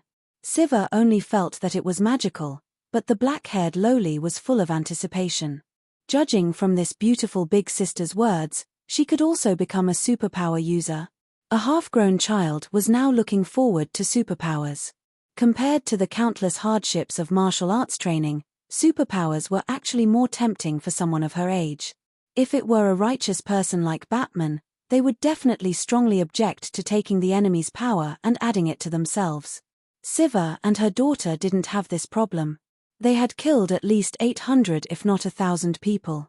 They didn't have any moral concerns at all, and calmly waited for a pie to fall from the sky. At this moment, Thea was communicating with divine power to create a small pie for the black-haired lowly. Cassandra's talent definitely couldn't be extracted under normal circumstances. The talent and the body were inseparable. However, now that she was in a crippled state, the remnants of the spirit of speech in her body had been spontaneously gathering. This was all done unconsciously by the spirit of speech, but the key factor was missing, which proved that this was completely useless. Without the participation of the power of rules to supplement her, Cassandra would be like this for the rest of her life. At first, Thea wanted to forcefully extract it, but after checking the situation in her body, she changed her mind. The remnants of the spirit of speech had spontaneously gathered, so there was no need for her to forcefully extract it. That would be too violent. After all, this was one of Zeus's thousands of daughters, so it was best for her to be gentle. When the mother and daughter couldn't see, and Cassandra was in a muddled mental world, she forcefully made a deal with her. She promised to restore her health, and the other party would use the remnants of the spirit of speech as a reward. She extracted a ball of light red light from Cassandra's body. The light was faintly discernible and extremely unstable, as if it would explode at any moment. Next, Thea pointed at Cassandra's forehead and used the willpower in her order scale to help her regain her consciousness. After that, she used 3 powerful healing spells in a row. Finally, after thinking about it, she added a large ball of pity. It was better to give up on hatred. Seeing that she had completed the deal, the ball of light red light gradually quieted down. They already knew that they were about to leave the main body, and a trace of sadness slowly emerged from within. Thea waved at the black-haired lowly, indicating for her to come over. No one was retarded. The black-haired lowly looked at the unknown substance in her hand and naturally knew what it meant. Her little face twitched, and her teeth bit her lower lip as she quickly walked in front of her. Don't be afraid, it will be over soon. It won't hurt at all. Milady talked nonsense as if coaxing a child. Actually, she didn't know if it hurt or not. It was her first time doing this, but in order to relieve the little girl's pressure, she pretended to be familiar with it. She directly swung her hand and slapped the ball of red light into the black-haired lowly's body. Then, she used magic to communicate with both sides, and used willpower to create a channel to slowly graft. Thea seemed to be performing a surgical operation, transferring the remnants of the body into the new body, and the remnants of the soul into the new soul. The black-haired lowly was instantly stunned by the influx of mental power. Milady signaled to Siva that everything was normal and began to get busy. Chapter 639. It was easy to destroy, but hard to build. This was true everywhere. It was even more difficult to create a new talent based on the original incomplete foundation. Fortunately, she was already a god, and her intelligence attribute was extremely high. Trade and language were similar, so most of the remnants of the spirit of speech in Cassandra's body could be recognized. Demigods also had a human part, and this part was extremely easy to distinguish. It took some thinking to distinguish the part that belonged to the gods. Thea's original wild demigod state was slightly different from the Greek demigods, but she had Diana, a human sample, as a comparison. In any case, they had the same father, so the difference wasn't too big. First, she identified the human part and integrated it into the soul of the black-haired lowly. Then, she compared it with Diana to find the similarities with Zeus's part. It had to be said that Zeus's eldest brother's bloodline was very powerful. The black-haired lowly, who was only considered beautiful among ordinary people, would become extremely beautiful in the future after integrating a little of Zeus's bloodline. Finally, she carried out the talent planning. As if sensing the black-haired lowly's natural deficiency, the remaining light of Cassandra's talent automatically filled in. Thea directly added new functions on the original foundation. All kinds of energy were integrated into the black-haired lowly's body. This process was actually a learning process for Thea. After working for an hour, it was the first time she had done such a grafting operation on the soul level. The light red light was divided into thin threads invisible to the naked eye and wrapped around the black-haired lowly's transparent ordinary soul. Apart from the names, it could be said that the two people in the original time and space were connected by her. One was a spirit of speech, and the other was a mute. This was the magic of fate. With a small part of the abilities of the spirit of speech, the future Cassandra would go higher and further than in the original time and space. How is it? Madame Siva asked worriedly. Don't worry, I'll handle it. Milady patted her chest and promised. Siva glanced at her and didn't say anything. She began to wait quietly. As for Princess Cassandra, whose talent had completely disappeared, it didn't take long for her to wake up. Thea had no relationship with her at all, so there was no need to talk nonsense with her. She directly teleported her away and arranged for her subordinates to take care of her. She was no longer a demigod after losing all of her powers. Without the influence of hatred, perhaps it would be a kind of happiness for her to find a place to live out the rest of her mortal life. After sending Cassandra away, Thea and Madame Siva began to wait for a long time. They waited for 2 days. Looking at Madame Siva's anxious look, Milady could only wait. She was afraid that something would happen to Moira, so she sent a doppelganger to protect her mother. 2 days later, Cassandra woke up. She was well trained and didn't show any signs of panic. She just looked around strangely. Thea checked his body and found that it was still okay. The soul fusion was very successful, and his physical fitness had been greatly improved. Conservatively speaking, he should have no problem living for 150 years. He coughed lightly and said to the black-haired lowly, "You've felt it yourself. The spirit of speech is a very powerful force. According to your logic, it's a weapon. When you use it to kill your enemy, you have to pay the price. In order to prevent you from misusing it, I have added 2 locks in the depths of your soul. One lock will be completely unlocked when you become an adult, and the other lock will be restricted. Now you can speak normally, but I suggest that you speak less. When your spirit of speech accumulates and is activated in battle, your enemy will be smashed to pieces by the power of your word. Thea clenched her fist as she spoke to strengthen her tone. This principle was designed by her through Diana's guardian silver bracelet. After all, the black-haired lowly was not a genuine user of the spirit of speech. Naturally, she couldn't compare to Cassandra. If she could walk the path of accumulation, then the power she could unleash would really be able to topple mountains and overturn seas. However, considering that she was not Diana, and her physical fitness was only slightly stronger than ordinary people, long-term accumulation would be a huge burden on the body. The ability that Thea designed was that she could speak normally, but she needed to speak less. After a long speech, the black-haired lowly would not be able to speak anymore. Thank. The black-haired lowly was still a little inarticulate, but this was because she hadn't spoken for the past few years. With her hard work and a little practice, she would be able to return to normal. Thea stretched out her finger and tapped on the lowly's forehead, inputting a message. I'm not good at using the power of the spirit of speech. The backlash is a little too much for you. I'll teach you a few ways to reduce the backlash and allow you to use this power normally. 3 spell-like abilities. The power of speech, silence, this can be used in many situations. The power of speech, shield, a defensive spell. The last power of speech, pain, an offensive spell. You can use these 3 abilities once a day. Do you remember? Thea rubbed the black-haired lowly's little head. Originally, she would explode when someone approached her, but now, she was not used to being touched so intimately. Superpower. The message passed through her mind allowed her to instantly grasp how to use it. The more the black-haired lowly looked at this beautiful sister, the more she felt close to Thea. Now, other than her mother, Thea was her second closest relative. As for her father, there was no need to mention him. Looking at her mother with great interest, Madame Siva immediately understood her intentions. She happily waved at her daughter, "Come and try it." The method of communication between mother and daughter was to fight first. After 6 or 7 moves, when Shiva's kick was about to hit her daughter, the black-haired lowly softly spat out the word shield.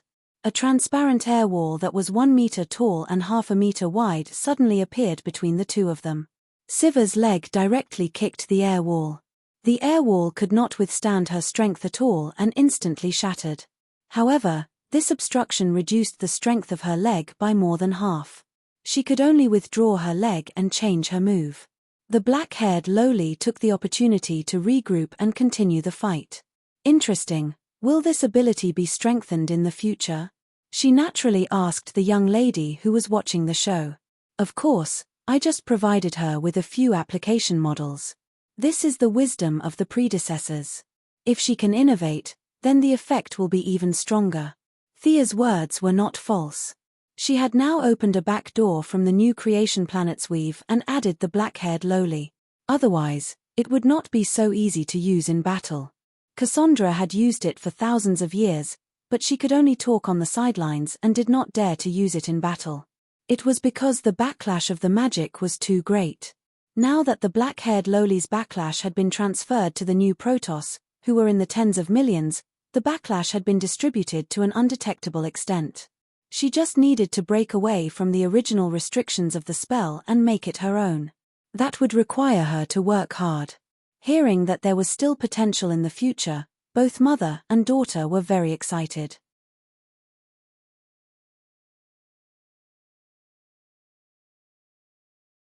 Chapter 640. The black-haired lowly continued to exchange more than 10 blows with her mother. She took some time to try the word pain. Lady Siva, who was caught off guard, staggered from the sudden pain. Her movements were distorted and the black-haired lowly landed a palm strike on her ribs. The mother and daughter soon finished their sparring. The black-haired lowly stood aside while trying to hold back her laughter. Just by looking at her face, one could tell that this lowly was very excited. Although it was a sneak attack and her mother was not serious, it was still Siva, who was known as the best martial artist in the world. This ability is indeed powerful when used unexpectedly. Miss Siva nodded affirmatively. Okay, I'll have to trouble you this time, little Thea. Thank you for your help. Miss Siva did not say much and was ready to leave. Thea did not know what to say to this girl who was like the wind. She wanted to ask her to stay for a few more days, but she knew that she might not agree. She could only avoid it.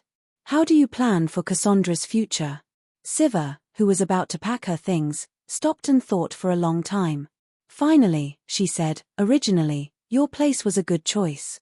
Unfortunately, your family is too famous now. Help me send her to Batman. Don't be like me. She should be a good person. I'll leave it all to you. After saying that, Miss Siva looked at Thea seriously. Her place was indeed not a good choice. The media was really everywhere. If there was suddenly a child in the family, it would cause a lot of trouble. Batman was a good place to go. Thea did not think too much and nodded in agreement. Siva touched Cassandra's head and put her forehead on the black-haired Loli's forehead. She closed her eyes and thought for a long time. Without saying a word, she turned around and left the room with her luggage. Your mother is a strong person. Thea comforted Cassandra in a low voice. The little girl stared at the figure that was getting farther and farther away and did not speak for a long time. Thea couldn't understand Lady Siva's mentality of gently letting go of her restraints and wholeheartedly pursuing the strongest, nor would she do such a thing. This kind of behavior couldn't be considered noble, but it was definitely worthy of being powerful. Compared to those who would forget themselves after obtaining special abilities, Madame Siva's spirit was as pure as gold. The black-haired Loli seemed to be used to her mother's disappearance. She was very independent and quickly adjusted her mood. Knowing that she was going to a new place, she quickly packed her backpack and carefully grabbed Thea's clothes. Hold on to me. We're going to a dark cave later. Thea grabbed the Loli's shoulder and activated a teleportation spell. However, something unexpected happened. When she was at the end of the teleportation, she found that an obscure energy had interfered with the teleportation coordinates. They did not enter the Batcave but went outside. The black-haired Loli looked at her silently. What happened to the dark cave? Thea closed her eyes and gritted her teeth angrily. She felt that there must be a mark on her forehead right now. What kind of black technology did Batman invent this time? It could actually interfere with her teleportation. She couldn't understand how technology could be used to stop teleportation. Batman's technology was at least 1,000 years ahead of Earth. This method was undoubtedly designed to deal with her. She was speechless. Fortunately, the deviation wasn't too big. She still remembered the direction of the Batcave and pulled the big Loli Cassandra to the other side. After a few twists and turns, they pushed open a certain mechanism and walked down the spiral staircase into the cave. The two people in the Batcave heard the commotion and hurriedly ran out. Sia recognized them at a glance. Dick, Barbara, long time no see. Naturally, they were Nightwing and Batwoman. However, their expressions were unnatural. Nightwing Dick's expression was a little gloomy. Thea, are you here to look for Batman? Yes. Thea was confused. Isn't this nonsense? I can't run into the Batcave to look for Superman, right? Nightwing and Barbara looked at each other and answered bitterly, he's a little busy now. You'll know when you come in with us. Your acquaintance is also here. My acquaintance? My acquaintances are everywhere. God knows who you're talking about. The outside of the cave was covered with a layer of lead. Her supervision couldn't see what was inside at all. She could only follow the two slowly inside. On the way, they introduced Cassandra because Thea remembered that she would become the third-generation Batwoman in the future, so she should be compatible with the Batcave. Neither of them could make the decision and could only express a limited welcome. After entering the depths of the cave, Thea saw her acquaintance at a glance. Her brother, Green Arrow Oliver, was here. Standing next to her brother with a strange expression was the Ninja Master's youngest daughter, square-faced Nisha. The Ninja Master was waving his arms and saying something. Batman, who was also wearing a mask and a batsuit, was arguing with the old man with a gloomy face.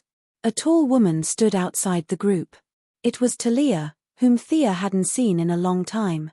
F***ck, something big is going to happen. Such a thought popped up in Thea's mind. It was a pity that teleportation was blocked here. Otherwise, she would definitely pull Diana over to watch the show. The five of them formed a small circle and were having a heated discussion. In fact, they had all seen Thea, but they didn't have time to talk to her. Only Oliver waved at her awkwardly. What's going on? Thea was very curious. She was going to ask someone who knew what was going on. Nightwing and Barbara were very tight-lipped.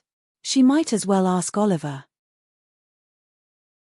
On the other side, Thea wasn't familiar with the third-generation Robin. Catwoman was holding a small knife and cutting there. She didn't look like the best person to talk to. Hey, Damien. Why didn't you say hello when you saw your sister? Thea pulled the big lowly Cassandra and sat down next to Damien. The child was now 10 years old and looked a little like a teenager. When Thea walked to him, he was sitting alone on the steps, looking at the 5 people arguing below. Oh. Damien greeted her listlessly and continued to look at the guys below. What are these guys doing? Tell me. Thea asked with a smile. Damien pursed his lips. He didn't want to say it, but the trauma of his childhood was still there. In the end, he told her everything that had happened. The matter was very complicated. This spacetime ninja master had lost his power too early. He didn't deal with Green Arrow as violently as he did in the original spacetime. Instead, he used a soft strategy to defeat the hard. One day, when he earnestly suggested that he wanted to take back the League of Assassins, Oliver hesitated for a long time before agreeing to it. However, Oliver wasn't an idiot. He couldn't kill his way into Nandabat alone. Thanks to Thea, he knew Bruce and Damien. When they reached the Batcave, the two of them discussed and decided to trick Damien's mother back.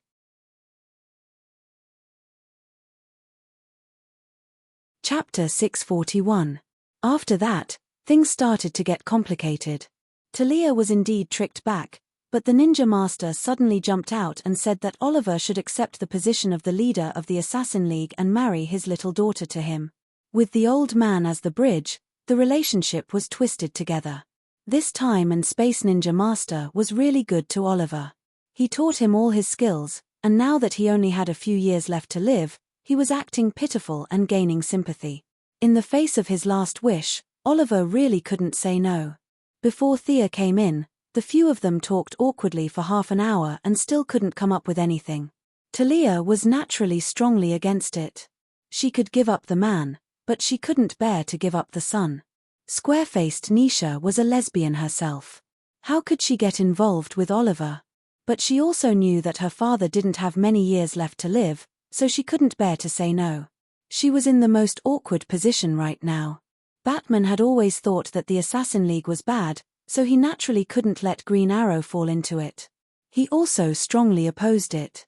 Not to mention Green Arrow. What Assassin League? I'm living well in Star City. Why would I go there? The ninja master was not as strong as he used to be. He just kept acting pitiful, making the two men speechless. Do you understand now? If your brother marries my aunt, we'll be relatives. Damien had been with Sia for a few years, and he could imitate her expressions perfectly. At this moment, he was squinting his eyes to express his displeasure. She scratched her head. She, Green Arrow, and Batman didn't have any good ideas. She wasn't afraid of the hard, but the soft. This was the case for her, Green Arrow, and Batman. His wife, son, and father-in-law were all mixed up in a mess. Even with Batman's explosive intelligence, he couldn't solve this problem. The ninja master seemed to have finally found the weakness of this group of heroes. He didn't wear his usual majestic long cloak. Now, his face was haggard, and he was dressed like an old man. He kept asking Green Arrow to inherit the Assassin League and promised that he wouldn't participate in the League's development. You can ask them to do good deeds every day. I don't have many days left to live anyway. To be honest, Green Arrow was a little tempted. If an organization could follow him and do good, he would be willing to do it even if he had to bear the infamy. Similarly, Batman thought the same. He had always thought highly of Oliver. If he could inherit the League of Assassins and lead this group of people to the path of good, Batman would definitely support him. Talia was the one who strongly objected. She even drew her sword and wanted to fight to the death with Oliver. Of course, Oliver couldn't fight her. Whether it was Batman or Damian, it was impossible for him to injure or kill her. He directly rejected the request for a duel. The Ninja Master didn't give up. He asked his 2 daughters to fight, and then he asked the 2 men to decide the winner. Nightwing, Third Robin, Barbara, Catwoman, Thea, Cassandra, and Damian. The 7 of them were either leaning against the wall or sitting on the ground, watching the quarrel. In the end, Batman couldn't take it anymore and waved desperately at Thea. She didn't notice at first and thought that he was calling Damian. Later, she realized that he was calling her. However, when she thought about how this guy had specially installed anti-teleportation technology, she tilted her head to the side and pretended not to see. It was only when Oliver called out to her that she stood up awkwardly and slowly walked over to their side. She put her hands in her pockets and sized them up carefully. Even an upright official couldn't resolve a family dispute. What could she do? After listening to their pleas again, she frowned. The others didn't have much of a problem. The most important thing was the Ninja Master's attitude. This old guy looked weak now, but he was sincere to Batman and Oliver. This made the 2 superheroes unable to make up their minds. It was impossible to lock him up or kill him. The 2 superheroes weren't that ungrateful. Talia's attitude was also the problem. Thea lowered her head and thought for a moment. Then, she pulled Batman and Oliver aside and asked, "The Ninja Master isn't a good person. You know that, right?" "Nonsense, who didn't know that?" Both of them nodded. "If the old man can live longer, I think today's problem can be put aside and solved slowly in the future," Thea continued when she saw the slight change in their expressions. "But this old man isn't a good person. Now it's your choice.